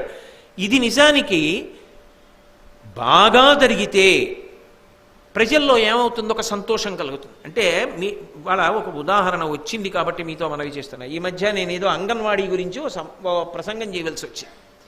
అసలు అంగన్వాడీ అంటే ఏమిటి అని నాకు అనుమానం వచ్చింది. ఏదో అంగన్వాడీ చూడ్డానికి వెళ్ళాను. నేను దాని గురించి తెలుసుకునే ప్రయత్నం చేసి నేను ఆశ్చర్యపోయాను. నిజంగా మీరు నమ్మండి, దాని గురించి తెలుసుకున్నప్పుడు నాకు కళ్ళు చెమ్మగిల్లాయి. ఇంత పవిత్రమైన ఉద్దేశ్యమా అని మనం ఏమో అనుకుంటాం. నేను అనుకోవడం ఈ సభలో ఉన్న వాళ్ళల్లో కూడా చాలామందికి తెలుసని నేను అనుకోవట్లా. అంగన్వాడీ అంటే ఏమిటి అన్న దాని గురించి బాగా తెలుసున్న వాళ్ళు ఎంతమందో చెయ్యొద్దండి. అందులో పనిచేసిన వాళ్ళు తప్ప, వాళ్ళ భర్తలు ఇలాంటి వాళ్ళు తప్ప చేతులు ఎత్తండి. తెల్లవారి లేస్తే దినపత్రికల్లో వస్తుంది, కానీ నేను దాని గురించి తెలుసుకుని ఆశ్చర్యపోయాను. కటిక పేదవాళ్ళు ఉంటారు, వాళ్ళు గర్భిణీ అవుతారు. గర్భిణీ అయినప్పుడు అయ్యో మనం ఇంత పోషకాహారం తినాలని కానీ, ఇంత పప్పు తినాలని కానీ, ఏదో వారానికి ఓసారి కోడిగుడ్డు తినాలని కానీ, ఓ పండు తినాలని కానీ, ఈ రక్త పరీక్ష చేయించుకోవాలని కానీ వాళ్ళకి ఏమీ తెలియదు. దానివల్ల రక్తహీనత చేత పురిటిలోనే చాలామంది తల్లులు మరణిస్తూ ఉంటారు. మరణించి ఆ పసిపిల్లలు మిగిలిపోతారు. ఆ పసిపిల్లలు వాళ్ళు పేదరికంలో ఉన్నవాళ్ళు, ఆ పిల్లల్ని సరిగ్గా పెంచలేక ఇంట్లో ఏడుస్తూ ఉండిపోయి వాళ్ళు అకాల మరణానికి గురైపోతారు. 70 సంవత్సరాల స్వాతంత్ర్యం తర్వాత కూడా పరిస్థితి ఇంత దుర్భరంగా ఉంటే అంతకన్నా అవమానకరమైన విషయం ఇంకోటి ఉంటుందా? దానికి ప్రతి చోట ఒక తల్లి పదవిని సృష్టించారు. 1000 కుటుంబాలకి ఒక తల్లి కింద అంగన్వాడీ కేంద్రాల్లో. ఆమె ఏం చేస్తుందంటే తనకు తెలిసిన ఆ 1000 కుటుంబాల్లో ఎవరైనా ఒక పేదరాలు గర్భిణి అయితే ఆమె దగ్గరికి వెళ్ళి కూర్చోపెట్టుకుని ఒక కన్న తల్లిలా, అమ్మా నువ్వు గర్భిణివి, నీకు రక్తం తగ్గిపోకూడదమ్మా, నీకు హిమోగ్లోబిన్ ఎంత ఉండాలి అని రోజు ఆమెకి బియ్యం, ఏదో వారానికి ఇంత కందిపప్పని పప్పు, వారానికి ఇన్ని కోడిగుడ్లని కోడిగుడ్లు, ఆమెకి ప్రసవం అయిన తర్వాత పిల్లకి కావలసిన పాలు, తల్లికి కావలసిన పాలు, ఇంకా అవసరమైతే వాళ్ళని తీసుకెళ్ళి వైద్యశాలలో పెద్ద వైద్యుల్ని కలిసి ఆమెకి చేయించవలసిన వైద్య సేవ. ఈ దేశంలో తల్లి మరణించకూడదు బిడ్డల్ని కని. ఆమె ఆరోగ్యం గురించి ఆమెకి తెలియకపోవచ్చు, కానీ ఆమెకి తెలియచెప్పి ఇంటికి బియ్యం పప్పు కూడా పంపించి, కోడిగుడ్లు కూడా పంపించి కటిక పేదవాళ్ళైన వాళ్ళని కాపాడడానికి ఒక అద్భుతమైనటువంటి పథకం. అసలు అటువంటి పథకం ఉందని కూడా మనకి తెలియదు చాలామందికి. నేను ఆశ్చర్యపోయాను దాని గురించి చూసి వెళ్ళి ఒక అంగన్వాడీ కేంద్రాన్ని దర్శించి ఆశ్చర్యపోయా. ఆశ్చర్యం ఏంటంటే ఈ తూర్పుగోదావరి జిల్లా కలెక్టర్ గారి భార్య అంత గొప్ప సేవా కేంద్రం అదని చెప్పి ఆ అంగన్వాడీ కేంద్రాల్లో 50 ఇంటిని ఆదర్శవంతమైన కేంద్రాలుగా తీర్చిదిద్దడానికి అంతర్జాతీయ సంస్థలతో మాట్లాడి ఆవిడ స్వచ్ఛందంగా సేవ చేస్తున్నారు. ఆవిడ మా ఇంటికి వచ్చి మాట్లాడితే నేను తెల్లబోయాను. అది కదా సేవానిరతి అంటే. అంటే మనం కట్టిన పన్నులతో మంచి పనులు జరుగుతూ ఉండవచ్చుగాక, కానీ అసలు ఇవి జరుగుతున్నాయని ఎంతమందికి తెలుసు? నేను ఇవాళ సభలో అడిగా ఎంతమందికి తెలుసు అని. ఒక్క చెయ్యి పైకి లేవలా. అంటే దాని అర్థం ఏమిటి? ఖచ్చితంగా ఎక్కడో అగాధం ఉంది. అసలు మనం కట్టిన పన్నులతో ఏం జరుగుతోందన్నది తెలియదు. ప్రజలకి ఇన్ని మంచి పనులు జరుగుతున్నాయి అన్న విషయం అందట్లేదన్నది పరమసత్యం. ఇది అందవలసిన అవసరం ఉందా లేదా? అది అర్థ నిర్మాణ చతురులా. ఇప్పుడు ఇది ప్రజలకు అందుతోందనుకోండి, ఇన్ని పథకాలు ఉన్నాయి, ఇంతమంది ఆదుకోబడుతున్నారు, ఇంతమందికి ఉపకారం జరుగుతోంది అంటే పన్ను కట్టేవాడికి ఎంత సంతోషంగా ఉంటుంది. పోన్లే, నేను 100 కట్టవలసింది దొంగదారుల్లో 50 ఎందుకు కట్టాలి? నేను కట్టిన ఈ 100 రూపాయలతో సమాజంలోనే నా పక్కన ఉన్న ఇంకొక పేద సోదరి బతుకుతోంది, ఇంతకన్నా నాకు పుణ్యం ఏముంటుంది? నేను గుడికి వెళ్ళకపోవచ్చు, గోపురానికి వెళ్ళకపోవచ్చు, హుండీలో వెయ్యకపోవచ్చు, స్వచ్ఛంద సంస్థలో సభ్యత్వం లేకపోవచ్చు, నేను కట్టిన పన్ను నన్ను ఉద్ధరిస్తుంది, అది నాకు పుణ్యాన్ని కట్టబెడుతుంది అనొక ధైర్యాన్ని ఇస్తుందా ఇవ్వదా? అప్పుడు అందరూ పన్నులు ఉత్సాహంగా కట్టారనుకోండి, ప్రభుత్వానికి రావలసిన పన్నంతా వస్తే నల్లధనం ఎందుకు వస్తుంది? నల్లధనం లేనినాడు ఆర్థికాభివృద్ధి కుంటుపడడం అన్నమాట ఎందుకు వస్తుంది? అది అర్థ నిర్మాణ చతురులా. అది భీష్ముడి మాట. చెయ్యడం కాదయా, చేస్తున్నది ప్రజలకు ఎడుతోందా అది చెప్పగలిగిన సమర్థులు నీ దగ్గర ఉన్నారా? చెప్పిస్తున్నావా? నేను ఎవరిని ఉద్దేశించి మాట్లాడాలా ఈ మాటలు?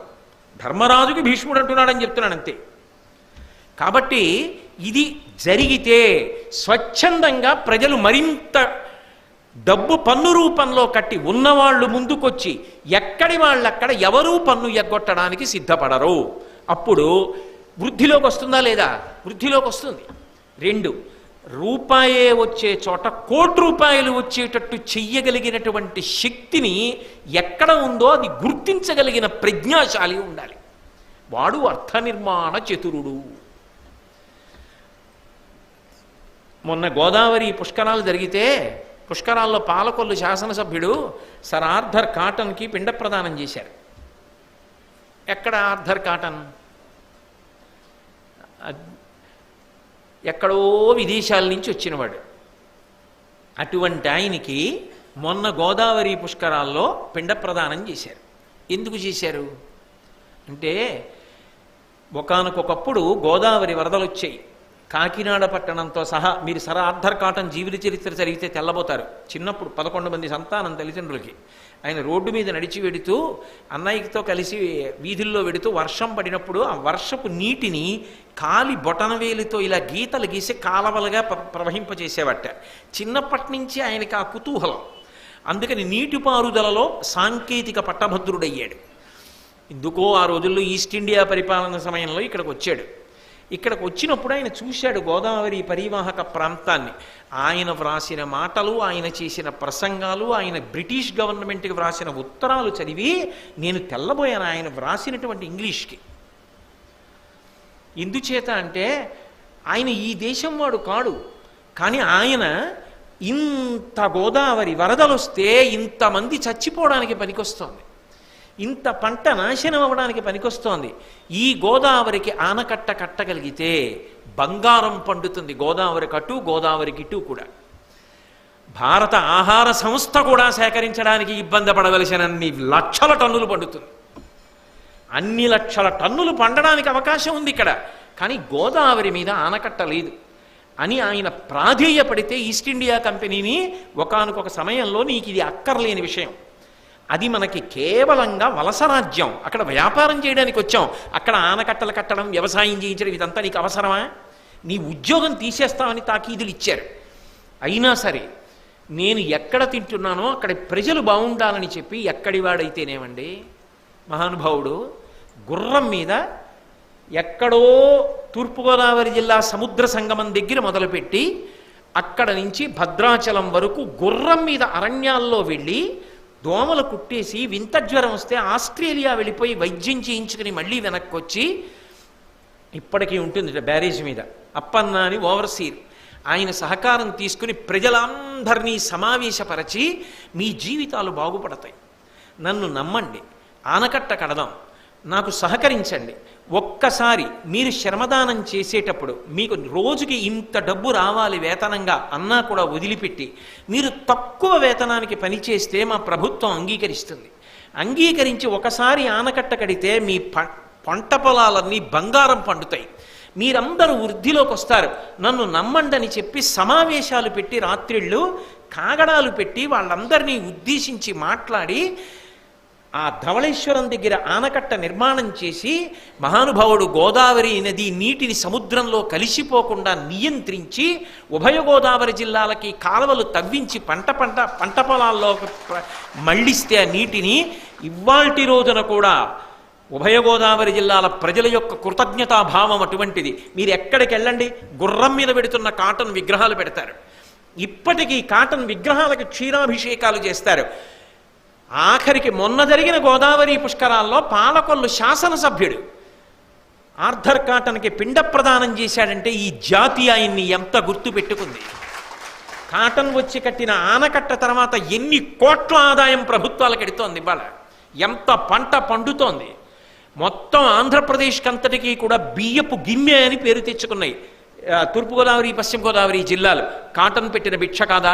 ఆయన ఎవరు, ఏ మతానికి చెందినవాడు, ఏ కులానికి చెందినవాడు, ఏ దేశానికి చెందినవాడు నాకు అనవసరం, ఆయన మహామనీషి అంతే. అందుకే కాటన్ పేరు మీద ఇప్పటికి పిండ ప్రదానం చేస్తున్నాం. ఎక్కడ చూసినా కోనసీమలోనూ అక్కడ గుర్రం మీద పెడుతున్న కాటన్ విగ్రహాలు ఉంటాయి.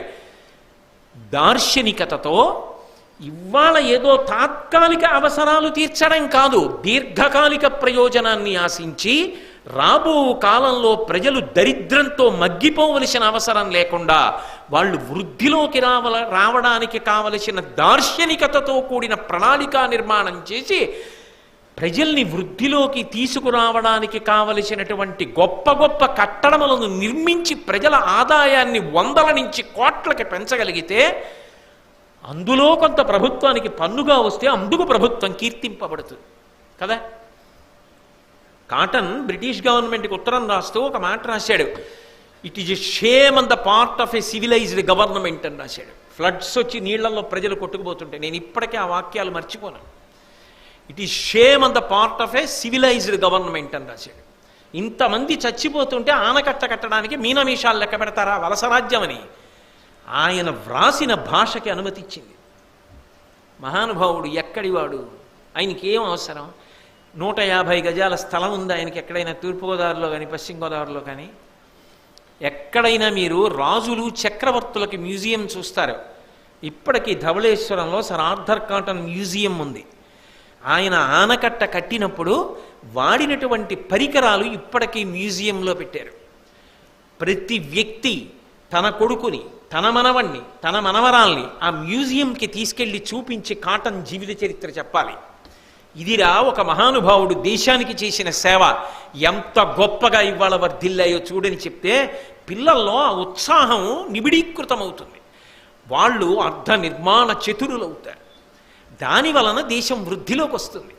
అది తనకున్నటువంటి విద్యతో, తనకున్నటువంటి నైపుణ్యంతో ప్రజల అభ్యున్నతికి పాటుపడి శాశ్వతమైన కీర్తితో వాళ్ళు కోట్లు కోట్లు కోట్లు తర్వాత సంపాదించుకోవచ్చు.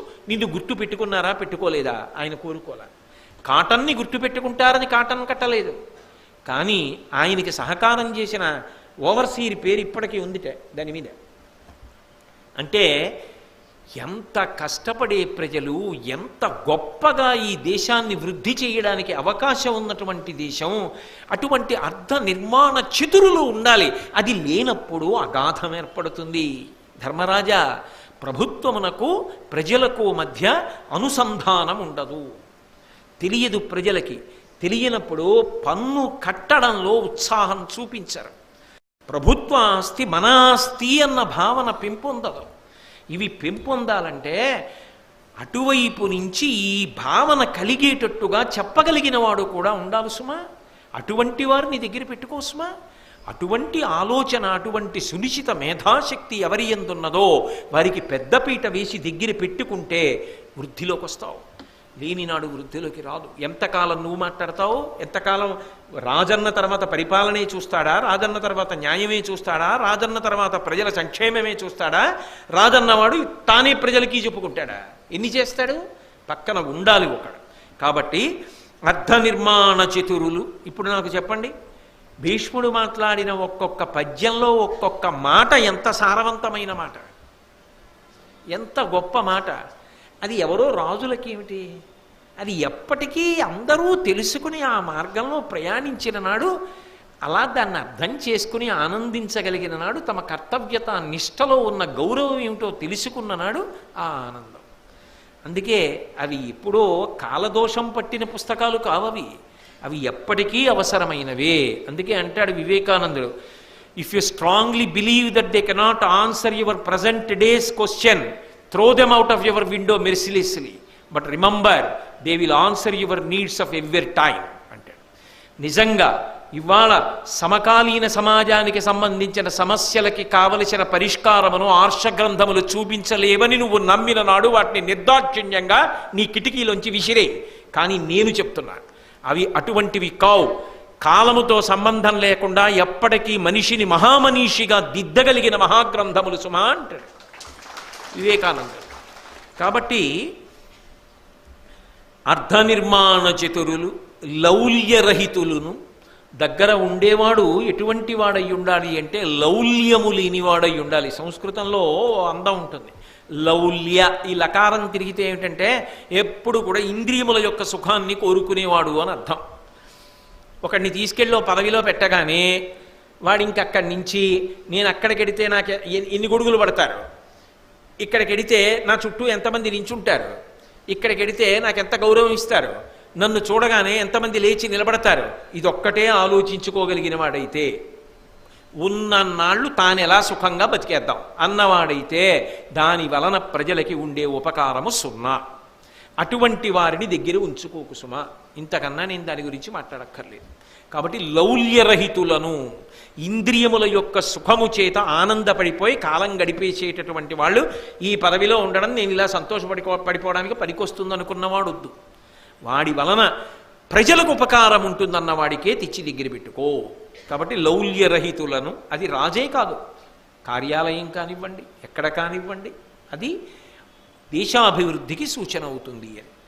లౌల్యరహితులను, అలంఘితాజ్ఞులను. ఒక మాట చెప్పారనుకోండి, దాన్ని ఉల్లంఘించకుండా ఉండగలగాలి, అది మొదటి లక్షణం. వినయము అన్న మాటకు అర్థం అక్కడ ఉంటుంది. అన్నిటికన్నా ప్రమాదకరమైన లక్షణం ఏమిటో తెలుసా?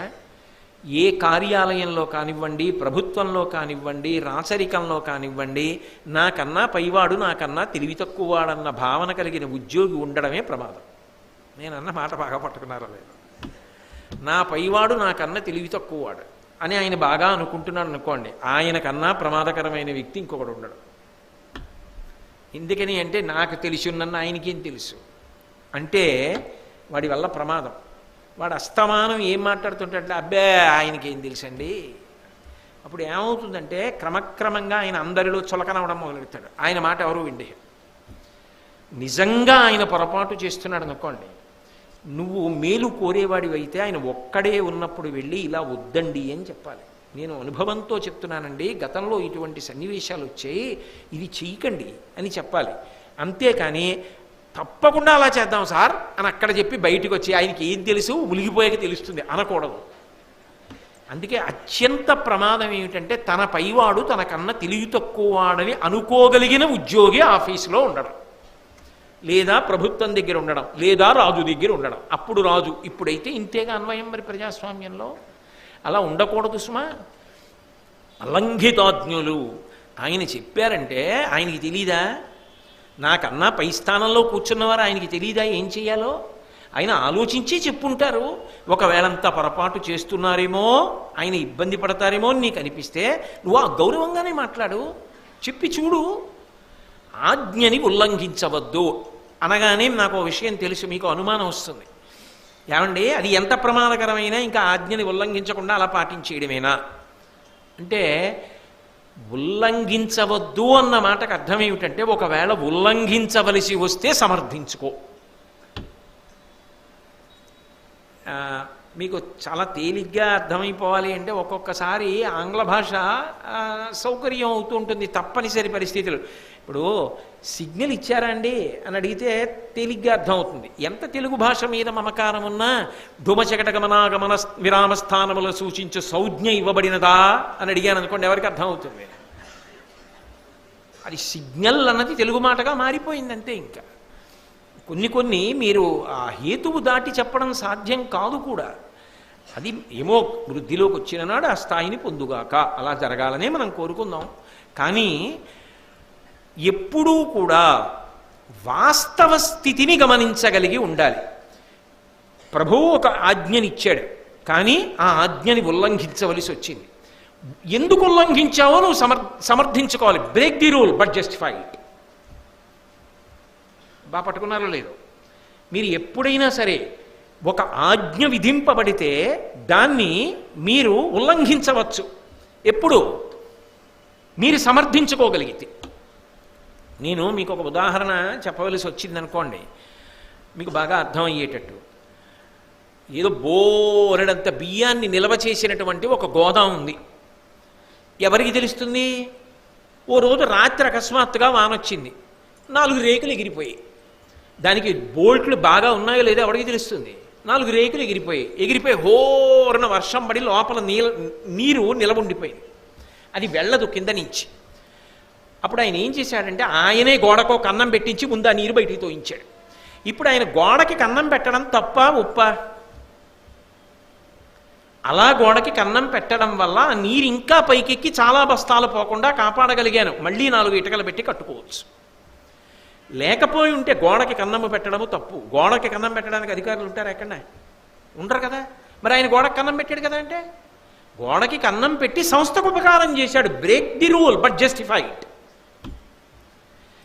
ఆజ్ఞని ఉల్లంఘించవద్దు అన్న మాటకు అర్థం ఏంటంటే ఉల్లంఘించవలసి వస్తే సమర్థించుకో. ఇందుకు చేశా, ఈ ప్రయోజనం కొరకు చేశా అని నువ్వు చెప్పగలిగితే, నువ్వు నిజాయితీతో అది చేసిన వాడవైతే అధికారి నిన్ను లేచి కౌగిలించుకుంటాడు. మంచి పని చేసావయ్యా, నువ్వు ఇది చేయడం వల్లయ్యా మిగిలింది నాశనం అవ్వకుండా కాపాడగలిగావు అని సంతోషిస్తాడు. అది అప్రాజ్ఞత లేకుండా ఏది చెప్పాడో అది మాత్రమే పాటించాడు అనుకోండి, చివరికి 0 మిగులుతుంది. ఇప్పుడు ఎవరో తండ్రి 2 కొడుకుల్ని పిలిచాడు. ఒరే, మీ ఇద్దరికి బూరెలు ఇస్తున్నాను రా, 100 బూరెలు చచ్చి చేడి చేశామమ్మా, నేను కాళ్ళు నొప్పులుగా ఉన్నాయి, పెద్దవాడిని అయ్యాను కదా, నేను ఈ తట్ట ఎక్కడ పెట్టుకుని అమ్ముతాను రా. ఈ తట్ట అన్నయ్య పట్టుకుంటాడు కొంతసేపు, తమ్ముడు కాకులు వచ్చి తినేయకుండా ఓ కర్ర ఏదో ఇలా విసురుతూ ఉంటాడు పైన. బూర్లు అంటూ అమ్మండి. ఒక్కటి గుర్తుపెట్టుకోండి, డబ్బు లేకుండా బూరి అమ్మద్దు, డబ్బు ఉచ్చుకుని బూరి అమ్మండి అని చెప్పాడు. అలాగే నాన్నగారు అన్నారు. 2 బయలుదేరారు. మంచి ఆకలి, పైగా పైనుంచి బూర్లు గంప వాసన వస్తోంది. ఎవడో ఓడు మొట్టమొదట రూపాయి ఇచ్చో బూరి కొన్నాడు. అన్నయ్య ఏం చేశాడు, ఆ రూపాయి జేబులో వేసుకుని బూరి వాడికి ఇచ్చాడు. తమ్ముడు బూరి తినాలనుందిరా అన్నాడు. అంటే తమ్ముడు అన్నాడు, దానికి ఏముంది అన్నయ్య, బూర్లు గంప నీకు బరువు కదా, చాలాసేపు నా నెత్తి మీద పెట్టు, నీ దగ్గర రూపాయి ఉంది కదా, నీకు బూరిస్తానన్నాడు. అన్నయ్య రూపాయి తమ్ముడికి ఇచ్చాడు, తమ్ముడు బూరి ఇచ్చాడు. తమ్ముడికి తినాలనిపించింది. కొంచెం దూరం వెళ్ళాక అన్నయ్య గంప నీ దగ్గర పెడతాను, రూపాయి నా దగ్గర ఉందిగా నీకు ఇస్తా బూరి అన్నాడు. గంప మార్చుకుంటున్నారు. ఈ రూపాయితోనే చెరో 50 తిన్నారు. తిని ఖాళీ బుట్టట్టుకుని ఇంటికి వచ్చారు.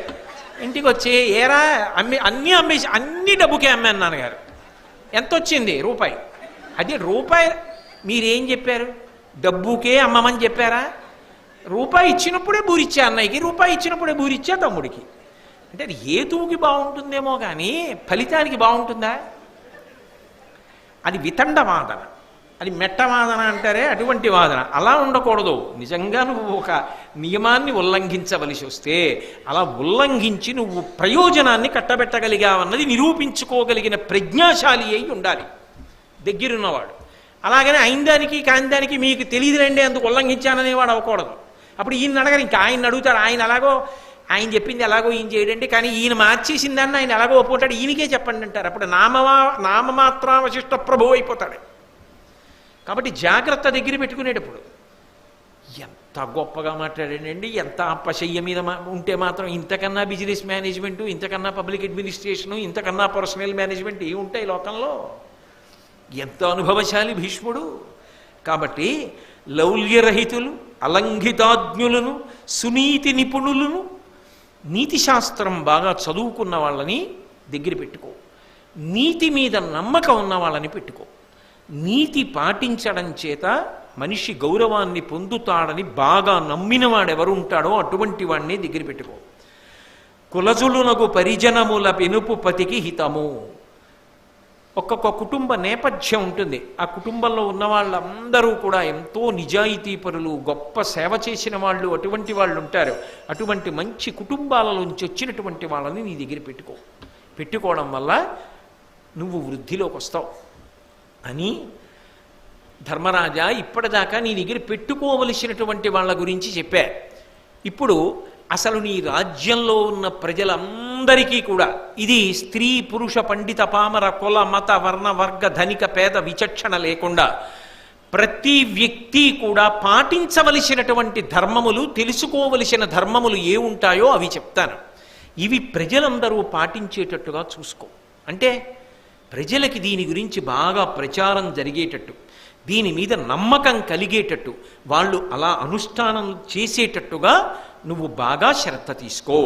ఏం చెయ్యాలి అంటే కోపంబులేమి, సత్యాలాపము, నిజదార పర విలాసము, శుచితా గోపన, అద్రోహంబు, అవనీపాలక, సర్వవర్ణ నియత గుణంబుల్. అందరూ పాటించవలసినటువంటి నియమములు. అందులో ఏది మొదటిది? కోపంబులేమి. కోపం లేకుండా ఉండడం అనేటటువంటిది చాలా ప్రధానమైనటువంటి విషయం సుమా. ఎందుకనంటే కొంతమంది తమకి తాముగా సంతోషించడానికి కారణాల్లో ఒకటి ఏమిటంటే, నాకు చాలా కోపం ఎక్కువ అండి, అందుకే నా దగ్గరికి ఒక పట్టాను రారెవరు అంటే. కానీ అది సంతోషపడడానికి కారణం అవ్వదు. ఎందుచేత అంటే కోపము అత్యంత ప్రమాదకరమైన విషయం. కోపం మనని పట్టుకుంటుంది, కోపాన్ని మనం పట్టుకోం. కానీ ఆ కోపం ఏం చేస్తుందంటే మనిషిని రాక్షసుడి కింద మారుస్తుంది. రామాయణంలో హనుమ అంటారు సుందరకాండలో, క్రుద్ధ పాపం న కుర్యాత్క క్రుద్ధో హన్యాద్గురూనపి క్రుద్ధ పరుషయావాచ నరం సాధు నధిక్షిపేత్. అది యథోరగస్త్వజం జీర్ణాం సవై పురుషముచ్యతే. ఆ కోపం ఉన్నదే అది పైకి తన్నుకొచ్చేసిందనుకోండి, మనిషి రాక్షసుడైపోతాడు. నేను ఈ పని చెయ్యొచ్చా చేయకూడదా విచక్షణ ఉండదు. అప్పుడు ఆఖరికి కళ్ళ ముందు ఎంత పెద్దలున్నా వాళ్ళని చంపేస్తాడు కూడా ఆ కోపంలో. ఆ కోపం అనేటటువంటిది అంత ప్రమాదకరమైంది. అన్నిటికన్నా ఏమిటంటే మొట్టమొదట నోటి మీద అదుపు పోతుంది. ఏం మాట మాట్లాడుతున్నాడో తెలియదు, అటువంటి మాటలు మాట్లాడేస్తాడు. పైగా కోపము వలన ప్రయోజనం ఉండదు. అయితే కోపం వలన వచ్చేటటువంటి ఇబ్బంది ఏంటంటే కోపం వచ్చినప్పుడు ఇవన్నీ గుర్తుండవు. కాబట్టి కోపాన్ని విడిచిపెట్టడానికి ఎప్పుడూ రెండు విషయములను ఆలోచన చేస్తుండు. ఏమిటి ఆలోచిస్తూ ఉండాలి అంటే, ధన్యాస్తే పురుషశ్రేష్టా ఏ బుద్ధ్యా కోపముద్ధితం నిరుందంతి మహాత్మానో దీప్తమగ్ని వివాంభస. అగ్ని పైకి లేచినప్పుడు నీళ్లు పోసి ఆర్పినట్టుగా ఎవడు కోపం పైకి లేస్తున్నప్పుడు గమనించి ఆర్పుతాడో వాడు ధన్యాస్తే పురుషశ్రేష్ఠ, వాడు ధన్యుడు. ఏది పరిశీలనం చెయ్యాలి అంటే, కోపము తెచ్చుకునే ముందు నాకు అర్హత ఉన్నదా అన్నదాన్ని ఆలోచన చెయ్యి. ఏదైనా ఒకటి చేయడానికి అర్హత ఉంటుంది కదా. లోకంలో 10వ క్లాసులో కూర్చోవాలంటే 9వ క్లాస్ పాస్ అవ్వాలా? ఓ ప్రభుత్వ కార్యాలయంలో కూర్చోవాలంటే అక్కడ ఉద్యోగం వచ్చినవాడు అయ్యి ఉండాలా? ఇది మా ఇల్లండి అని చెప్పాలంటే సొంత ఇల్లు ఉన్నవాడయ్యి ఉండాలా? నేను ఇక్కడ కూర్చుని మాట్లాడాలంటే దీని గురించి ఏదైనా కాస్త చదివినవాడిని అయ్యి ఉండాలా? అక్కడ కూర్చుని వినాలంటే దీని మీద కొంత కుతూహలం ఉన్నవాడయ్యి ఉండాలా? అలాగే కోపం తెచ్చుకోవడానికి కూడా ఓ అర్హత ఉండాలా?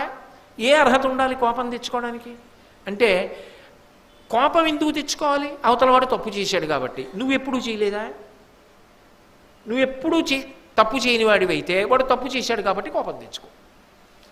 ఈ విషయంలో తప్పు నేను చేయలేదండి, అసలు ఏ విషయంలోనూ చేయలేదా?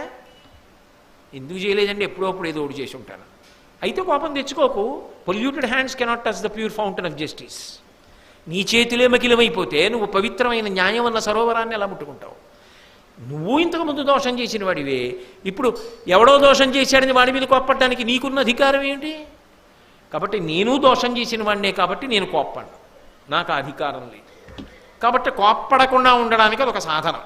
2, కోపము చేత చేసినటువంటి పని శాశ్వతమైన పరిష్కారము కాదు. ప్రస్తుతానికి నేనున్న స్థానబలం చేత వంచగలనేమో, కానీ ఏ కారణం చేతనైనా అవకాశములు మారాయనుకోండి, ప్రమాదము తటస్థిస్తుంది. దొంగ చేతిలో కత్తి ఉంటే నేను పరిగెడతాను, వాడు రాయి తన్నుకు పడిపోయి కత్తి పడిపోయింది అనుకోండి, నేను కత్తిచ్చుకున్నాను అనుకోండి, దొంగ పరిగెడతాడు. స్థానములు మారితే ప్రమాదం వస్తుంది. స్థానబలిమి కానీ తన బలిమి కాదయా. కాబట్టి కోపము చేత సాధించేటటువంటిది తాత్కాలికము, ప్రేమ చేత సాధించినది శాశ్వతము. కాబట్టి నేను ప్రేమ చేత సాధిస్తాను. ఆయన నా మీద కోపం పెట్టుకున్నాడేమో, నాకు ఆయన మీద కోపం వద్దు, నేను ఆయన మారుగాక అని ప్రేమతో ఉంటాను. నేను పరుషవాక్కు మాట్లాడు అని తాను నిలబడగలిగితే కోపమును నియంత్రించుకుంటున్నాడని గుర్తు. లేకపోతే కోపమే నేరములకు కారణము, కోపమే కుట్రలకు కారణము, కోపమే పతనమునకు కారణము, కోపమే మనిషి అప్రతిష్టకు కారణము. ఆ కోపము వలన ఎన్ని ప్రమాదములు వస్తాయో నువ్వు దేశములో ధర్మ ప్రచారము ద్వారా జరుపుతూ ఉండాలి. ధర్మ ప్రచారం చెయ్యడానికే కొన్ని సంస్థలు ఉంటాయి, అవి భజనలు చేయడానికి కాదు. ఇటువంటి విషయాలు సమాజంలో ప్రబోధం చేయడానికి పనికి రావాలి. అందువల్ల దేశము ప్రభుత్వము పరిపుష్టమవుతాయి, ప్రజలకు దేశమునకు కీర్తి కలుగుతుంది. అంతేగాని భజనలు ఒకటే చేయిస్తామండి మేమంటే ధర్మ ప్రచారం చేయవలసిన సంస్థలు, దానివల్ల ప్రయోజనం ఎంతవరకు సాధ్యం అవుతుంది? వాటి ప్రయోజనమే ఏదైనప్పుడు చేయవలసిందేది, అది తెలుసుకోలేనప్పుడు ఇంకా ఆ సంస్థల గౌరవం ఏముంటుంది? దానివల్ల ప్రయోజనం ఏముంటుంది? దానికి ఎంత నిధులుంటే పనికి వస్తుంది. కాబట్టి కోపంబులేమి, కోపము లేకుండా ఉండడం ఎంత అవసరమో ప్రజలకి బాగా తెలియచెప్పాలి సుమా.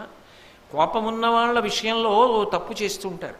పిల్లలకి కోపం ఎక్కువ అనుకోండి, ఇంటికి ఎవరైనా పెద్దవాళ్ళు వచ్చారనుకోండి, వీడికి కోపం ఎక్కువండి, కోపడకూడదని కొంచెం చెప్దురు అంటారు. వాడు అవమానపడతాడు, అవమానపడి వాడి కోపం పెరగడానికి కారణం అవుతుంది. కాదు, కోపం ఎంత ప్రమాదకరమో వాడికి నువ్వు చెప్పగలగాలి, కూర్చోపెట్టి చెప్పాలి. చూసావా నాన్న ఎంత ఇబ్బంది వస్తుందో, కోపం మంచిది కాదు నాన్న అని ప్రశాంతంగా ప్రేమతో కోపాన్ని గెలవాలి. కాబట్టి కోపంబులేమి సత్యాలాపము, మనిషి ప్రయత్నపూర్వకంగా సత్యమును మాత్రమే పలికే ప్రయత్నం చెయ్యాలి. నాకు తెలుసు ఒక విషయం, ఈ మాట నేను అంటున్నప్పుడు ఎంత సాహసం చేస్తున్నానో నాకు తెలుసు. ఎందుకంటే ఏమంటే మరి ఈ భీష్ముడే కదా, అక్కడ పడుకునున్నప్పుడే ఇంకా ప్రాణం త్యాగం చేయకముందే అశ్వత్థామహత కుంజరహ అని పడగొట్టేశాడుగా ధర్మరాజు గారు. ఆయనకేగా ఇది అన్నీ చెప్తున్నాడు, మరి ఆయన అబద్ధం అనలేదా? ఒకటి గుర్తుపెట్టుకోండి, పెద్ద ధర్మాన్ని నిలబెట్టడానికి ఒక చిన్న అబద్ధం ఆడితే అది అధర్మము కిందకి రాదు, అసత్యము కిందకి రాదు, సత్యమే అవుతుంది. ఇది ప్రధానంగా ఎక్కడ అన్వయం అంటే ప్రాణిరక్షణ యందు అన్వయం. శ్రీరామాయణం సుందరకాండలో కొన్ని కోట్ల వానరములు ఎక్కడో సముద్రపుటును కూర్చున్నాయి. సీతమ్మ జాడ కనిపెట్టడానికి స్వామి హనుమ ఒక్కరే 100 యోజనముల సముద్రాన్ని దాటి ఈవల ఒడ్డుకు వచ్చారు. వచ్చి సీతమ్మతో మాట్లాడి ఆమెకి ఎంతో నమ్మకాన్ని చేకూర్చి, వనరోహం మహాభాగే దూతో రామస్య ధీమత రామనామాంకితం చేదం పశ్య దేవ్యంగుళీయకం ప్రత్యయార్థం తవానీతం తేన దత్తం మహాత్మన సమాస్మిషి భద్రంతే క్షణ దుఃఖ ఫలాహ్యసి అని ఉంగరాన్ని ఇచ్చారు రాముడిది. ఆవిడెంతో సంతోషం పొందింది. తర్వాత ఆయన అశోకవన భంజనం చేశారు. రాక్షస స్త్రీలందరూ వచ్చి అడిగారు, ఎవరమ్మా నీతో కిచకిచలాడిన ఆ కోతి అశోకవనాన్ని భంజనం చేసిందని. ఆవిడికి తెలీదా వచ్చిన వారు హనుమని? ఆవిడ చెప్పలా. ఆవిడంది, యూయమేనాభిజానాతి యోయం మృద్వా కరిష్యతి అహిరీవహ్యహే పాదాన్ విజానాతి న సంశయ అంది.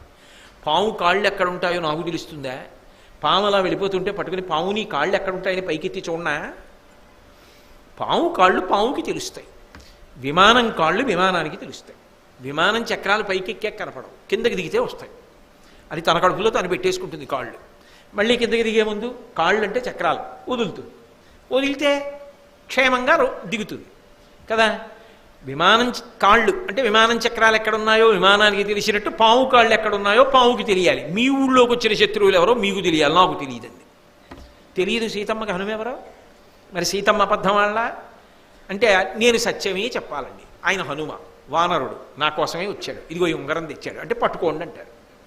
తన కోసం వచ్చిన వాణ్ణి, తన కోసం కష్టపడిన వాణ్ణి, రామదూత అయినటువంటి వాణ్ణి నిజం చెప్పి చంపించేయడం కన్నా అబద్ధం చెప్పి కాపాడడం గొప్ప.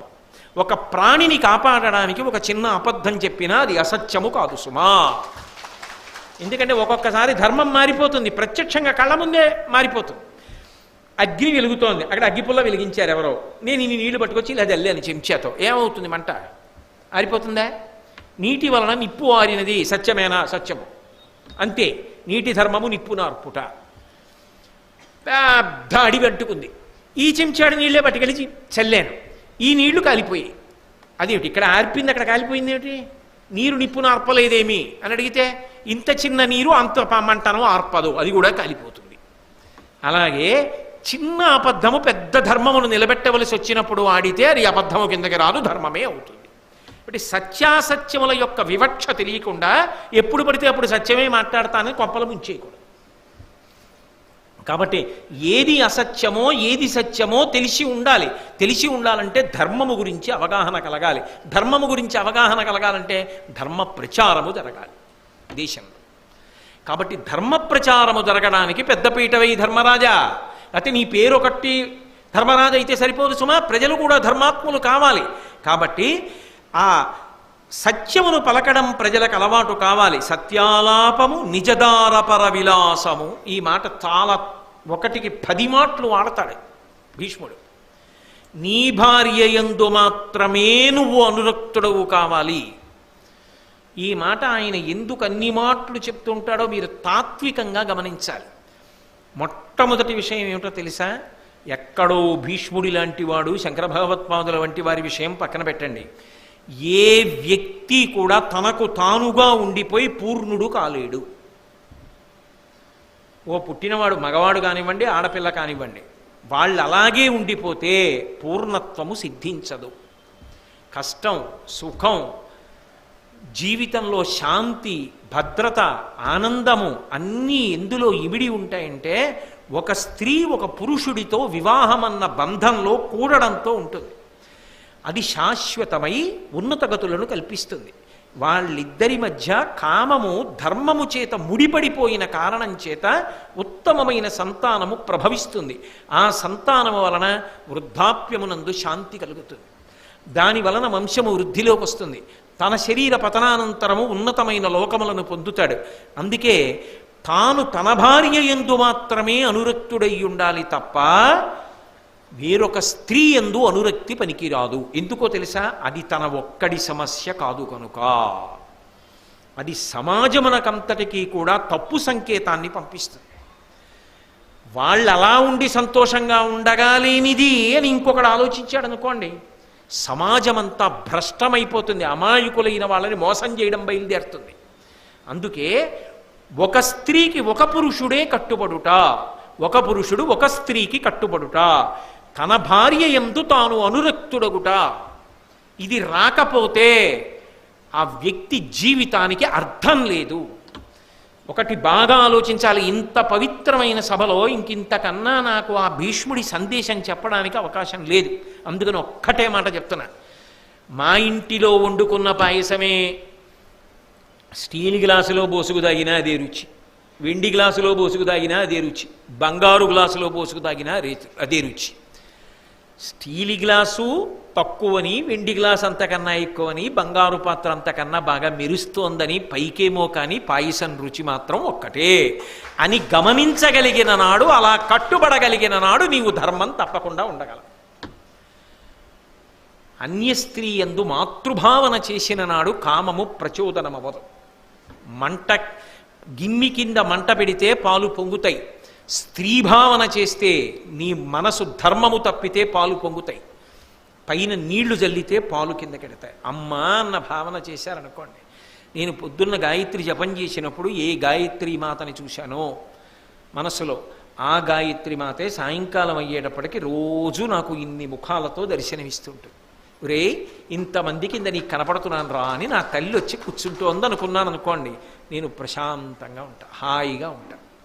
కాబట్టి పూర్ణుడవు కావడానికి, సమాజము భద్రముగా ఉండడానికి ఈ క్రమశిక్షణ అందరి యందు ఉండాలి. అంతకన్నా నేను దాని గురించి ఇంకా వివరణ చెయ్యక్కర్లేదు, మీరందరూ ప్రాజ్ఞులు గమనించగలరు. కాబట్టి నిజదారపర విలాసము శుచిగోపన. శుచిగోపన అంటే రహస్యాన్ని దాచిపెట్టగలిగినటువంటి ప్రజ్ఞ. నమ్మి చెప్పుకుంటారు కొంతమంది. ఆ నమ్మి చెప్పినప్పుడు ఇది బయటికి వెళ్ళిపోతే ఈ రహస్యం దీని వలన చాలా ప్రమాదం ఏర్పడుతుంది అన్నప్పుడు ఇది దాచడం వల్ల అవతల వాళ్ళకు వచ్చిన నష్టం ఏమీ లేదు.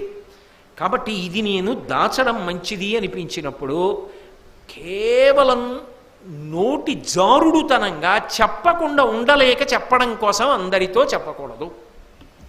నేను మీకు ఒక మాట చెప్తా. కొంతమంది జీవితంలో మారిన వాళ్ళు ఉంటారు. వాళ్ళు చాలా చాలా గొప్పవాళ్ళు. ఇప్పుడు ఒకలా ఉన్నవాడి కన్నా ఒకప్పుడు ఆయనకేవో వ్యసనాలు ఉన్నాయి, ఆయన ఏవో తప్పులు చేశాడు, కానీ ఆయన మారాడు. ఆ మారినవాడు నమ్మి నీ దగ్గరికి వచ్చి నేను ఇలా బ్రతికేవాణ్ణండి, నేను ఇలా ఉండేవాణ్ణండి, మీరు పెద్దలు గౌరవాన్ని పొందినవారు అందుకు చెప్తున్నాను, నేను ఫలానా విషయం చూశాక ఫలానాది విన్నాక నా జీవితాన్ని మార్చుకున్నాను, ఆనాటి నుంచి ఇక మళ్ళీ నేను అటువంటి తప్పు చెయ్యలేదు అని ఆయన నీకు చెప్తే నీకు ఆయన మారిన జీవితానికి ముందు జీవితం ఇక అనవసరం, విని మరిచిపోంతే. అది హృదయ శౌచం, అది మనిషికి ఉండవలసిన పవిత్రత. మారిన తర్వాత ఎలా ఉన్నాడు అది ఒక్కటే ఆలోచించి నెత్తి మీద పెట్టుకో, కౌగిలించుకో, గౌరవించు తప్ప ఆయన ఇంతకుముందు ఇలా ఉన్నాడండి, నా ప్రవచనం విని మారాడండి, నా పుస్తకాలు చదివి మారాడండి, నా సీడీలు విని మారాడండి అని నీ గొప్ప కోసం ప్రచారం చెయ్యవద్దు, ఆ మాట చెప్పవద్దు. ఆయన మారాడు అన్న విషయం, ఆయన మారకముందు ఎలా ఉన్నాడన్న విషయం నీ మనసులో పెట్టుకుని, ఈశ్వర ఒక మనిషి మంచివాడవడానికి నాకు మంచి వాక్కులనిచ్చి కాపాడావా అని నువ్వు కూడా ఈశ్వరుడికి నమస్కారం చేసి వదిలిపెట్టి మారిన తరువాత ఆ వ్యక్తి జీవితాన్ని గుర్తుపెట్టుకుని ప్రేమతో గడుపంతే.